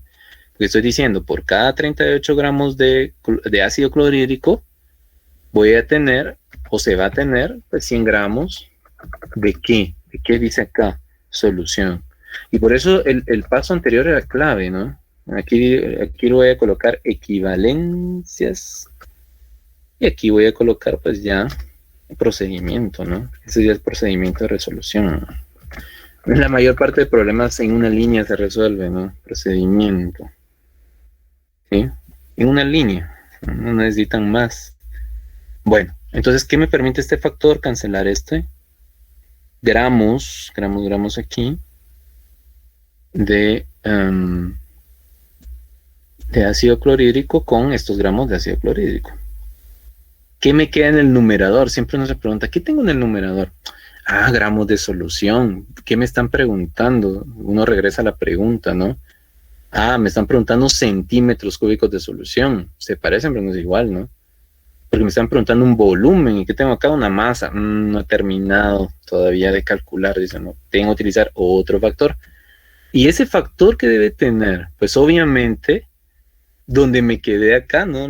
Debe de relacionar. Busco una equivalencia que relacione los gramos de la solución con otra cantidad que me puede servir como vínculo, o si puedo, de una vez con la cantidad que me están pidiendo. Y vemos, la densidad aquí es el factor. No lo vamos a trabajar como fórmula, ya les dije, no, fórmula no. Método del factor unitario. Y la densidad es un factor unitario. Bueno, es una proporción que se puede transformar en un factor unitario, eso es lo correcto de decir. Y entonces uno observa acá y dice, bueno, aquí tengo mis dos factores. ¿Sí? Bueno, tengo mi factor que relaciona dos cantidades químicas, magnitudes físicas, perdón. En este caso, ¿cómo lo interpreto? Dice 1.19 gramos de solución. Esto lo voy a colocar en el denominador porque necesito cancelar esos gramos de solución. Entonces coloco acá 1.19 gramos de solución. ¿Sí? Lo estoy colocando así porque si no, no se cancelan las unidades. Aquí está, miren, esto es lo que coloqué en el denominador. Puede ser que en otro problema esta cantidad que aparece acá aparezca en el numerador, pero eso va a depender del problema. Es decir, no siempre van a ir en el denominador, así como está acá. Eso va a depender del problema. Y en el otro componente, que sería en el numerador en este caso, ¿qué voy a escribir? Pues 1 centímetro cúbico de solución. Y aquí donde yo siempre les comento, ¿no? Si yo escribo mal una equivalencia, voy a tener malo esto. Por eso el punto medular es encontrar o escribir bien las equivalencias, ¿verdad? En un examen, por ejemplo, yo no les pido que esto es algo que yo hice como un análisis mental, por supuesto. No me tienen que escribir esto por lo menos esto en azul, no. Lo que sí tienen que hacer es esto. Esto sí me interesa. Es lo que voy a revisar, lo que voy a calificar. Lo de arriba no. Lo de arriba, pues, si ustedes solo quieren pensar o lo piensan, pero sí me interesa este. A menos que el problema diga, miren, escriban las equivalencias. Si no dice, es porque no les estoy pidiendo que escriban forzosamente eso. Si ustedes quieren escribirlo, pues, ya siempre les he dicho, ¿no? Que un examen, si no dice, entonces ustedes son libres de hacerlo o no hacerlo. Ahora, si el examen no dice explícitamente, pues ahí sí, ¿verdad? Bueno, entonces aquí son gramos de solución, se cancela. ¿Y qué me queda aquí arriba? Bueno, aquí yo por rapidez no escribí lo demás, pero aquí son, si alguien coloca solo centímetros cúbicos, no, porque centímetros cúbicos ¿de qué? Si ahí hay agua, ahí hay HCl, ahí hay varios componentes, ¿no? Tengo que escribir de qué, de solución o de mezcla si ustedes quieren, ¿no? Y ahí está resuelto. Vean cuántos factores unitarios utilicé. 1, porque este no es factor unitario, ¿verdad? 1, 2, 3 factores nada más. Lo único es que en esos factores hay análisis. Y ahí es donde está el punto que se va a calificar, ¿no? No el punto de puntos de examen, sino que me refiero a que en los aspectos que se van a calificar en el examen. Entonces acá ya solo nos queda hacer la operación. Por ejemplo, si alguien escribe esto y no escribe bien la operación, pues, perdón, no da bien el resultado, tampoco es que esté buena, pero pues obviamente tiene un mayor porcentaje en el examen porque pues esto es importantísimo, ¿no? Y muchas veces, aunque ustedes no lo crean, y uno revisa todo, ¿no? Obtienen el resultado y todo esto está mal. Ahí sí, malo todo. Pues, ¿cómo van a obtener un resultado cuando los factores están mal? ¿Verdad? Porque ahí sí no es posible, ¿no? Entonces aquí van a ser 15 gramos por 36.46 por 100 por, bueno, el 1 no lo utilizamos. Recuerden conocer bien su calculadora, muy importante el orden de las operaciones, cómo manejan ustedes los paréntesis, por 38. Si ustedes quieren colocar todos estos factores en Excel y que Excel los calcule, pues no hay ningún problema. Bueno, a mí me quedó, revisen por favor, 34. Y ya voy a dejar los decimales, ¿no? 12 centímetros cúbicos de solución. Por favor, siempre revisen mi resultado, ¿no? Y ustedes ahí ya. Centímetros cúbicos, si me dejan solo el resultado, me llevan puntos menos también, ¿no? Centímetros cúbicos ¿de qué? De solución. Lo estamos haciendo así. Y ahí está, miren compañeros, este sería nuestro problema así ya un poco grado tipo examen, ¿no? Donde me refiero que hay que hacer más análisis, pero vean que el análisis no es complicado, solo escribir. El método, si ustedes quieren verlo así, se basa en escribir las equivalencias y transformar después esas equivalencias en factores unitarios para poder resolver el problema. Entonces ahí estaría todo digamos, definitivamente, como les digo, no podemos seguir haciendo más problemas porque pues nos pasaríamos todo, y por experiencia pues es mejor que ustedes los practiquen. Yo les voy a dejar un de este libro. Voy a seleccionar, ahora si ustedes tienen este libro, pues lo pueden hacer de ahí, ¿no? Este libro de la serie Shawn, yo voy a cortar ahí unos problemas y con unos que encontré también El libro de Chang hay que despreciarlo, ahí hay unos buenos problemas donde vean densidad, donde ven unos aspectos como este también, de concentraciones. Generalmente pues saben que por ahí va a venir el asunto, ¿no? Donde tengamos que escribir equivalencias, así como estaban descritas en ese problema, donde hay que deducir otras que por lo menos no estaban descritas, pero voy a hacer un mix ahí, como dirían, de problemas. Perdón si tal vez estéticamente van a ser así como copiado y pegado, pues, pero por la premura también, que ya el tiempo. Pero por ejemplo, aquí en el capítulo 1 de este libro, aquí podemos encontrar varios problemas. Aquí obviamente se basa en el factor unitario, pero aquí hacen más... yo por lo menos de las primeras veces que practiqué con este libro, pues sí me di cuenta que utilizaban factores de una manera diferente, pero vean, por ejemplo acá, solo ven aquí, miren, clavo se cancela con clavo, gruesa de clavo con gruesa de clavo, y ¿qué me queda? Kilogramo. Y aquí hacen la última conversión, ¿verdad? Por ejemplo, es muy, muy similar, aunque en algunos casos hacen unas relaciones pues un tanto extrañas, ¿no? Pero vean que, miren, utilizan el mismo método, ¿no? Entonces, aquí hay mucho más problemas. Vean, no me recuerdo si también lo vimos en la clase, por supuesto, sí, yo me acuerdo que les dije el volumen, producto de 3 longitudes, solo que aquí las longitudes, miren, profundidad, altura, le pueden decir, no sé, diferentes nombres, ¿no? Aquí, por ejemplo, el volumen dice longitud por ancho por profundidad. Al final las 3 son longitudes, ¿no? Y vean cómo hacen las transformaciones acá. Es una forma de hacerlo también, ¿no? No puedo mostrarles todas las digamos, variabilidades que pueden haber porque no terminamos. Pero como ustedes pudieron darse cuenta ahí, todos se basan en el mismo procedimiento, ¿no? Un dato inicial, después escribir equivalencias en forma de factores unitarios, buscando la manera de, como ya vimos acá, cancelar el numerador de un factor unitario con el denominador del otro. Pues esa es la clave de todo el procedimiento, ¿no? Y claro, viene la parte analítica donde tengo que relacionar, es lo que le digo, el acertijo de relacionar las diferentes cantidades. En eso se basa este sistema, ¿verdad? Entonces, dudas, compañeros, yo sé que obviamente pues van a haber más, pero voy a hacer este compendio de problemas y ya con eso pues definitivamente tienen más para practicar, ¿no?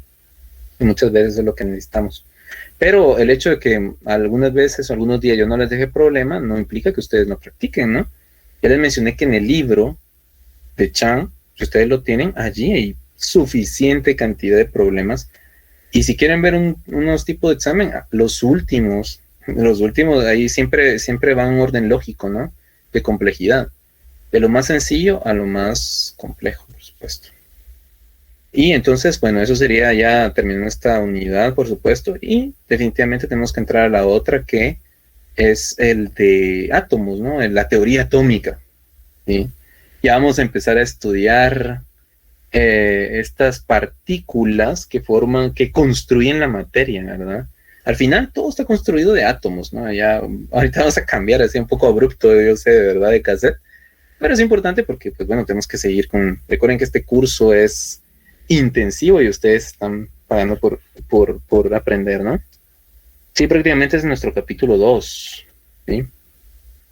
El capítulo 2, aquí porque creo que tengo el libro, aquí está.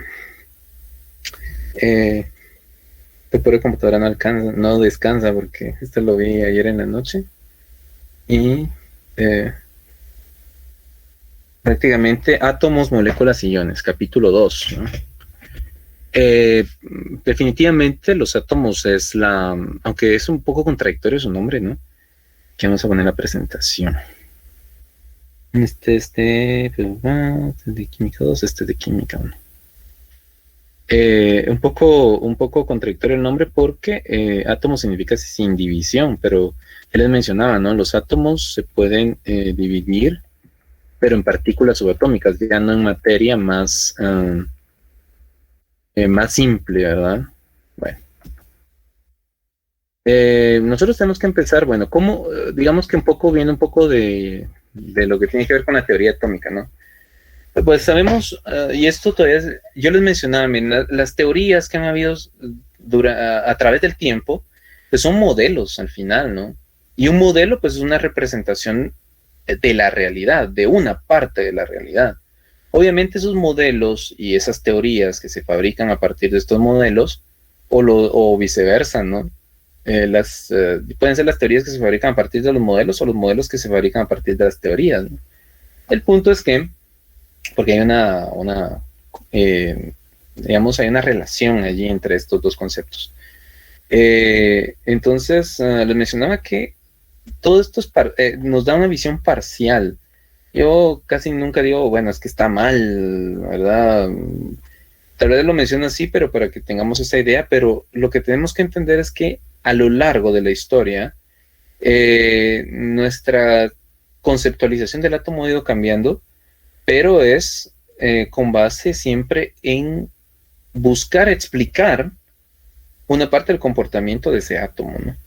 A lo mejor antes con lo que nosotros observábamos, lo que se observaba en un inicio, pues era necesario solo algunas ideas simples, pero a medida que se han ido han aparecido, nuevos fenómenos, pues definitivamente estas teorías se van quedando, digamos que explicando cada vez menos la idea completa que se tiene sobre un tema, en este caso del átomo, ¿no?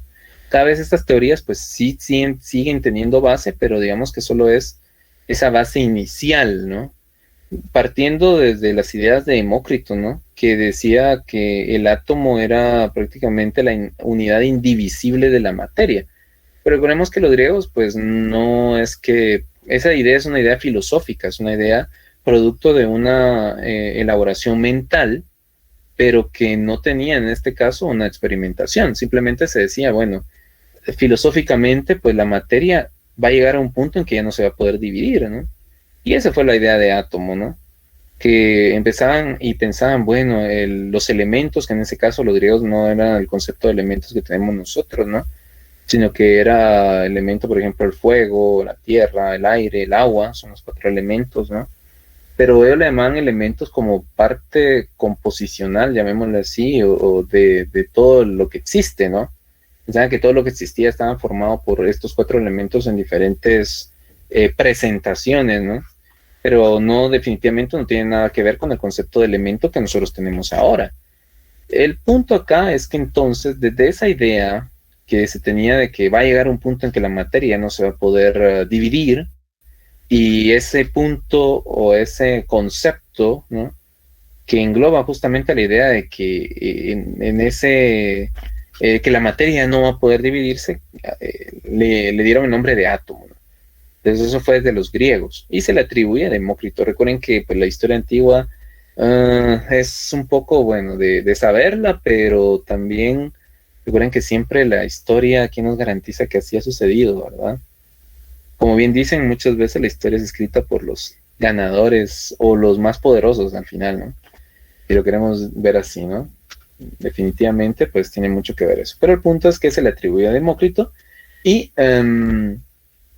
pues desde ese paso pasaron, mejor dicho, desde ese punto pasaron, estamos hablando que la siguiente idea de los átomos pues se retomó casi llegado al siglo XIX. O sea, imagínense cuánto tiempo pasó. Estamos hablando de la época antigua, antes de Cristo, hasta pasaron casi 2000 años, ¿no? Hasta que se retomó la idea del átomo, ¿no? Y aquí es donde entra Dalton, imaginándose que inclusive muchas de esas ideas, haciendo un paréntesis, ¿no? Está en ese video de la historia de la química y presenta un poco sobre las ideas de Dalton también, si ustedes ya lo vieron. Pues, ¿qué decía Dalton, no? Al final, pues él se imaginó los átomos como esferas, y ese modelo nos puede ayudar a entender ciertas propiedades del átomo, no todas, por supuesto, pero nos da una idea mental de cómo la materia puede estar formada por estas esferas, y voy a mencionar eso de esferas entre comillas, ¿no? Porque según la teoría actual del átomo, pues realmente el átomo no es esférico, ¿no? Pero no lo podemos imaginar así, ¿no? Como unas canicas, unas esferas. que, pues, digamos, lo que se imaginó Dalton es que ya se conocían varios elementos, eso sí, ¿no? Pero él lo que decía es que los átomos de un elemento, pues son diferentes a los átomos de otro elemento, imaginándonos como esferas, ¿no? Donde primero iniciaba con la idea de Demócrito, ¿no? Los elementos están formados por partículas extremadamente pequeñas llamadas átomos. Ahí comenzamos, ¿no? Eso solo es como retomar lo que en un inicio planteaba Demócrito, ¿no? Y ya y utilizar el concepto moderno del elemento, ¿no? Como materia que no se puede separar en materia, en otro tipo de materia, ¿no? Ni por métodos físicos ni por métodos químicos, ¿no? Entonces, en cuanto a categorías de clasificación, el elemento es la categoría fundamental, ¿no? Porque tomando como criterio, ya les mencioné, ¿no? Digamos, los métodos de separación. Porque antes en química, y también está en ese video, por ese video pues sí, siempre que doy química 1, pues me gusta dejarlo porque da muchos criterios químicos, ¿no? En la antigüedad casi todo lo que se buscaba era separar, ¿no? Separar ya sea por destilación, por diferentes métodos físicos o químicos, ¿verdad? Físicos como por ejemplo destilación o también, por ejemplo, decantación, etcétera, etcétera, así como los que ya mencionamos. Y químicos, el más común era la electrólisis, ¿no? Es decir, lisis, siempre que escuchamos la palabra lisis, ¿verdad? Ya creo que les había comentado eso también. Lisis significa rompimiento, ¿no? Y electro por electricidad, ¿verdad? Rompimiento por electricidad, ¿no? Entonces, siempre que escuchemos lisis es rompimiento, así como los lisosomas, ¿no? Cuando son cuerpos donde se rompe la materia, ¿verdad? Materia generalmente de desuso de la célula, ¿no? ¿Qué otra utiliza, por ejemplo, lisis? Cuando la parte de lisosomas, hidrólisis, ¿no? Cuando escuchamos, ¿sabes qué es? La hidrólisis de los azúcares, ¿no? Entonces, hidroagua, lisis, rompimiento, ¿verdad? Rompimiento por medio de agua. Entonces, la palabra lisis y lítico, ¿no? Su derivado, ¿verdad? Tiene mucho que ver o tiene que ver con separación, rompimiento. Bueno, entonces, por ejemplo, catálisis, ¿no? También han escuchado, me imagino yo, ¿no? Lisis, rompimiento, y cata es por el famoso catalizador, ¿no? Que tiene que ver con digamos, aquellas sustancias, ¿no? Que aceleran las reacciones químicas, ¿no? Bueno, en fin, hay varios conceptos químicos que llevan este concepto de lisis. El punto acá es que había muchos procedimientos de esto, pero obviamente en cuanto a clasificación de la materia, había materia que ya no podíamos separar en más materia, ¿no? Entonces a este concepto pues le llamábamos, o se le llamó, pues elemento, ¿no? Entonces viene Dalton y retoma ese concepto de elemento y unido con Demócrito, pues decía, bueno, todos los elementos están formados por partículas pequeñas llamadas átomos, ¿no? Y él se imaginaba estos átomos como esferas. Entonces, por ejemplo, en su segundo postulado, entonces, pues empezaba a decir, bueno, tenemos los átomos del elemento, vean ahí, hidrógeno. Pues él decía que todos los átomos, todas esas esferas del elemento hidrógeno eran iguales, ¿no? Obviamente, si lo comparaba, y ahí está el segundo punto, ¿verdad? Si lo comparaba con átomos de otro elemento, por ejemplo, oxígeno, esas esferas, esos átomos de oxígeno iban a ser idénticos entre sí, pero diferentes a los átomos de hidrógeno, ¿sí? Bueno, entonces ahí ya planteaba el segundo punto que dice acá, ¿verdad? Primero que todos los átomos de un mismo elemento son idénticos. Él lo proponía así, por supuesto. Pensaba que todos los átomos de hidrógeno eran iguales, que todos los átomos entre sí, por supuesto, ¿no? Que todos los átomos de oxígeno eran iguales entre sí. Pero ahí venía justamente la comparación, ¿no? Y entonces eso implicaba que los átomos de un elemento son diferentes a los átomos de otro elemento, ¿no? O de los demás elementos cuando teníamos varios, ¿verdad? Varios elementos. Entonces así lo planteaba, ¿no? Ahora sabemos de que pues no todos los átomos de un mismo elemento son idénticos. Son semejantes, pero no son idénticos. Tienen características que los vinculan al hecho de pertenecer al mismo elemento. Pero pues tienen, no son exactamente iguales entre sí, ¿verdad? Esto lo sabemos porque dentro de los elementos existen átomos que tienen diferente masa. Hablemos primero de la masa, ¿no? Y a eso le llamamos isótopos, ¿verdad? Ustedes lo han escuchado, ¿no? Los isótopos son átomos de un mismo elemento, pero que tienen diferente masa, ¿sí? Masa.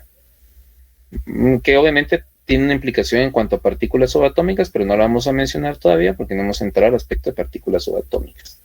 ¿Sí? Bueno, entonces ya sabemos que ese punto lo planteó Dalton, pero tenía allí digamos que no había considerado, no se había descubierto, por supuesto, ¿verdad? Los isótopos, ¿no? Entonces, en primera instancia, la idea parecía muy buena y muy lógica, ¿no? Que todos los átomos de un mismo elemento, pues, son idénticos, ¿no? Por eso es que son del mismo elemento, ¿no? Y que átomos de elementos diferentes, pues son diferentes, ¿no? Lo que sucede es que dentro de un mismo átomo, dentro de un mismo elemento, pueden haber átomos que tengan diferente masa, es decir, no son estrictamente o exactamente idénticos, pero sí deben de tener muchas características en común, porque si no, no pertenecieran al mismo elemento. Es que esa es la lógica aquí, ¿verdad? Algo así como que sí, pero no, ¿verdad? No son tan idénticos, pero sí deben de compartir muchas características semejantes para pertenecer al mismo elemento, ¿no? Es lo que hay que aclarar un poco, pero la idea de Dalton era innovadora en ese entonces, pues, porque digamos que eso nos servía para explicar lo que se observaba en las reacciones químicas. Sí, eso es muy importante, ¿no? Pasamos al siguiente aspecto, ¿no? Que como les digo, todavía esas ideas se conservan con ciertas modificaciones, ¿no? Pero Dalton sí tenía siempre he visto, ¿verdad? Que aquí el punto siempre es tener buena imaginación, ¿verdad? Ustedes leen, por ejemplo, también a Einstein, lo que tenía buena imaginación para poder plantear esos aspectos hipotéticos que él planteaba, ¿no? Entonces, igual, la base de Dalton es una idea innovadora, realmente. Después pasamos a el aspecto de los compuestos. Vean que aquí ya lo estamos viendo a nivel microscópico. Es que ese es el punto. Lo que estudiamos de la categoría de la materia en mezclas homogéneas y heterogéneas, ahí entraban, por ejemplo, los coloides también, ¿no? Y obviamente como contraparte estaban las sustancias puras, y en las sustancias puras pues tenemos a los elementos y los compuestos. Esa clasificación cuando los vimos era a nivel macroscópico y se los he mencionado, ¿no? Tomando como base si se puede o no se puede separar, ya sea por métodos físicos o por métodos químicos, ¿no? Ese es el criterio para clasificarlos en las categorías que dijimos. Pero a nivel microscópico, aquí viene el punto, ¿no? Un elemento, pues está formado, ¿verdad? Cuando analizamos el elemento, está formado por átomos. Y los compuestos, se recuerdan que también son sustancias puras, eran las dos clasificaciones. ¿Cuál es la diferencia entre un compuesto y un elemento desde un punto de vista macroscópico? Pues resulta que los compuestos sí se pueden separar por métodos químicos en elementos, por supuesto, ¿no? O también otros compuestos. Pero un elemento, ya dijimos, ya lo habíamos mencionado, que no se puede dividir ni por métodos físicos ni por métodos químicos, ¿verdad? Entonces, ese es desde un punto de vista macroscópico, pero a nivel microscópico, ¿qué sucedía? Bueno, los elementos están formados por átomos. Átomos de elementos diferentes son diferentes. ¿Y qué pasaba en los compuestos? Pues en los compuestos están formados por átomos de más de un elemento, ¿sí? Y en cualquier compuesto, y eso se los mencioné yo como una forma de poder diferenciarlos, que yo les mencionaba de una fórmula química, les decía yo. Claro, esa no es la base del criterio de esa clasificación, pero les decía, ayúdense de eso. Y la razón, pues, nos la explica Dalton, como dice acá, ¿no? Que la relación, que por ejemplo en un compuesto, que un compuesto está formado por átomos de más de un elemento. Y pues en cualquier compuesto, la relación de números de átomos entre esos elementos presentes siempre es un número entero o una fracción sencilla, ¿no? ¿Qué quiere decir con eso, no? Y por ejemplo el agua, analicemos el agua, que es uno de los más comunes. La molécula de agua, yo les decía, si hay una forma de representar el agua con una fórmula, es un compuesto. Y aquí está la razón, ¿verdad? Porque las unidades básicas de ese compuesto, que se llaman moléculas, están formadas por átomos de diferentes elementos. ¿Cuáles son esos elementos? Hidrógeno y oxígeno. Y la relación, volvemos al tema. Por eso aquí podríamos sacar factores. Por eso es que utilizamos, mejor dicho. Porque ya se los mencioné, ¿no? En estequiometría de fórmulas utilizamos factor unitario. ¿Por qué? Porque hay proporciones, de ahí no la dice, ¿no? Dalton nos lo dice ya, que en un compuesto los átomos de los elementos que forman ese compuesto están en una proporción, y vean esa palabra, proporción de números enteros sencillos o una fracción sencilla, ¿no? Volviendo al caso del agua, en el agua pues tenemos que es H2O, lo cual nos quiere decir que una molécula de agua tiene por cada 2 átomos de hidrógeno tiene un átomo de oxígeno. O si yo lo quiero ver al revés, porque ya dijimos, ¿verdad? Que los factores unitarios yo los puedo leer al revés, ¿no? Yo puedo decir que por un átomo de oxígeno tengo 2 átomos de hidrógeno. Ahí está la relación de números sencillos. Esto es lo que más adelante se denominó la ley de proporciones sencillas. Y más adelante, ¿verdad? Pero la idea de Dalton fue lo que dio origen a el planteamiento de eso. Es decir, a mí lo que me parece pues fascinante esto es la idea, ¿no? Y por eso en cada uno de ustedes puede haber una idea que que está ahí, solo necesita salir, ¿no? No la dejen ahí, sáquenla, ¿verdad? Saquen esa idea, expónganla, ¿no? Porque pues hay ideas muy interesantes, ¿no? Claro, obviamente detrás, no solo es de decir las cosas por decir, ¿no? Sino que tiene que tener un fundamento, una comprobación, tiene que tener algún tipo de sustento, ¿no? Y eso es lo importante, ¿no? Obviamente Dalton para plantear esto, pues dijo, bueno, vamos a ver si es cierto, y obviamente lo comprobó con la experimentación, por supuesto, ¿no? Estaba de acuerdo con lo que observaba, y esa es la importancia de las teorías y los modelos, ¿no?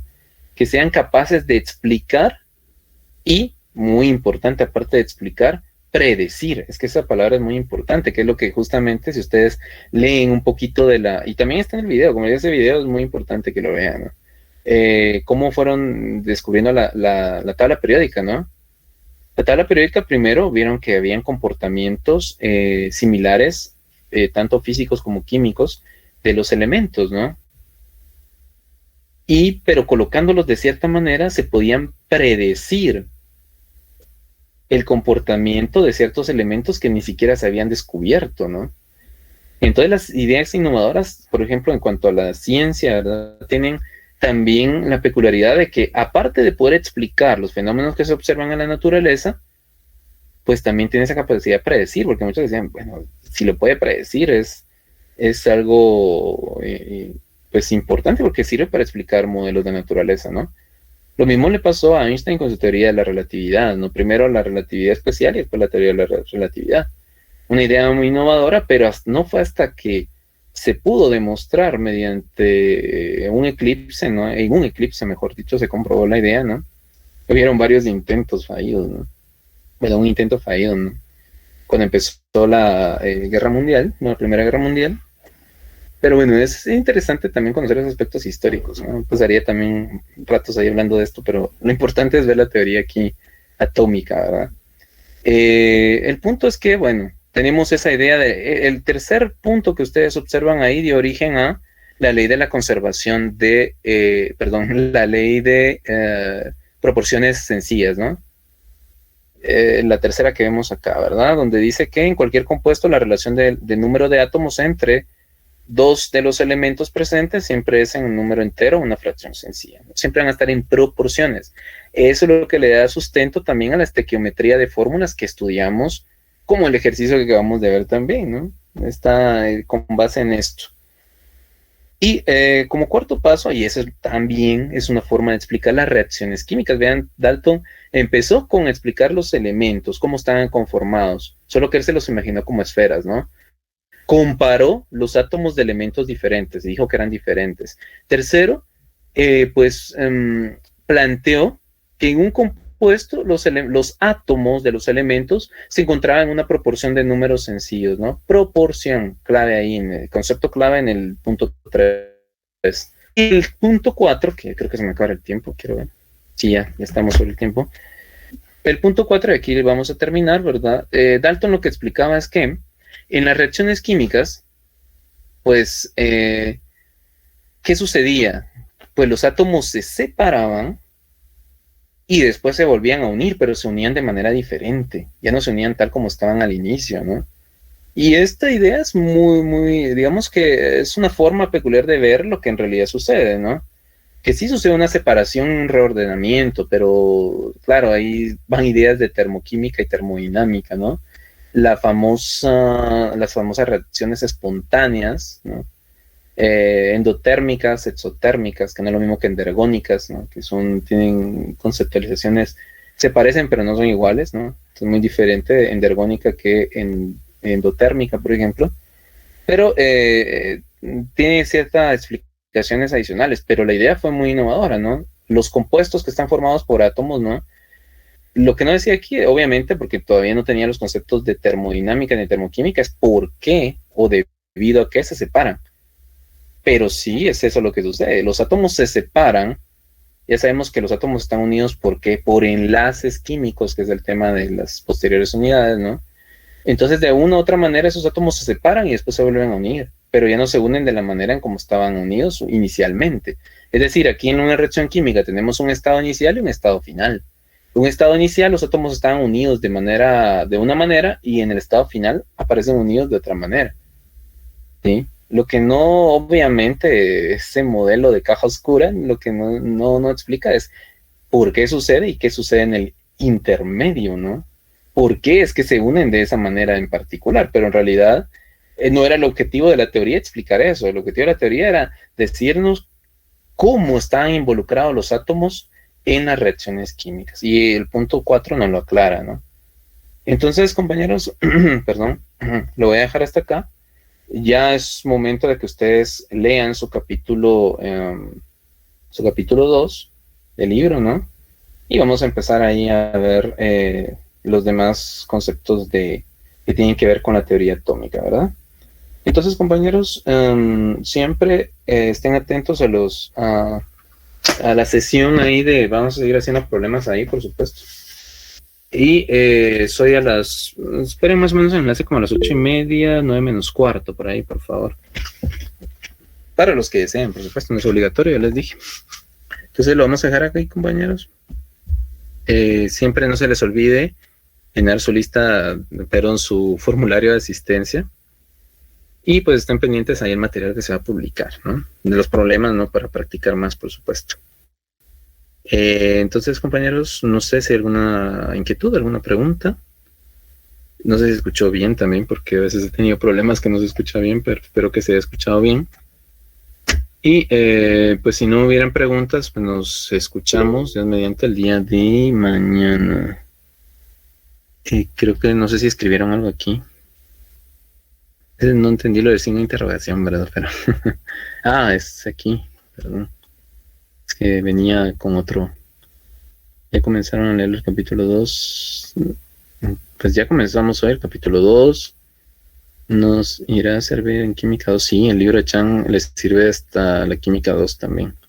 En Química 2 ya se comienza con el capítulo 11, el libro de Chan, y se sigue hasta el 15. Entonces, si ustedes tienen la posibilidad de conseguirlo en físico, pues está bien, si no, en digital. Pero sí es importante porque se utiliza en Química 1 y en Química 2, ¿verdad? ¿Alguna otra observación, compañeros? ¿Dudas? Me imagino que muchas, pero tal vez, como dicen, les da pena. Espero que no, pero que no les dé pena, pues a eso me refiero. Y entonces, compañeros, nos escuchamos el día de mañana. ¿La mañana qué día es? Miércoles, ¿no? Miércoles ya. Vamos bien ahí, por lo menos con el avance, pero me interesaría también que ustedes se autoevaluaran y dijeran, pues bueno, voy comprendiendo todo y puedo hacerlo todo, ¿verdad? Me refiero a que los problemas de factor unitario, este tema de cifras significativas, que pues eso, como les comento, es más solo de seguir las guías, ahí no tiene nada complicado. Y notación científica, es así porque muchos resultados en los problemas yo les pido que lo dejen en notación científica. Expliqué un poco en clase, lo continué también en las sesiones de estudio, entonces no podíamos dedicarle tanto tiempo, pero pues sí es importante que lo repasen de una u otra manera, ¿no? Entonces, pues bueno, compañeros, ya son las 5:58, si no, no vamos a entrar a tiempo en nuestra siguiente clase y les deseo entonces una feliz tarde para cada uno de ustedes. Éxito en sus demás actividades. Gracias, ingeniero. Feliz tarde. Feliz tarde, ingeniero.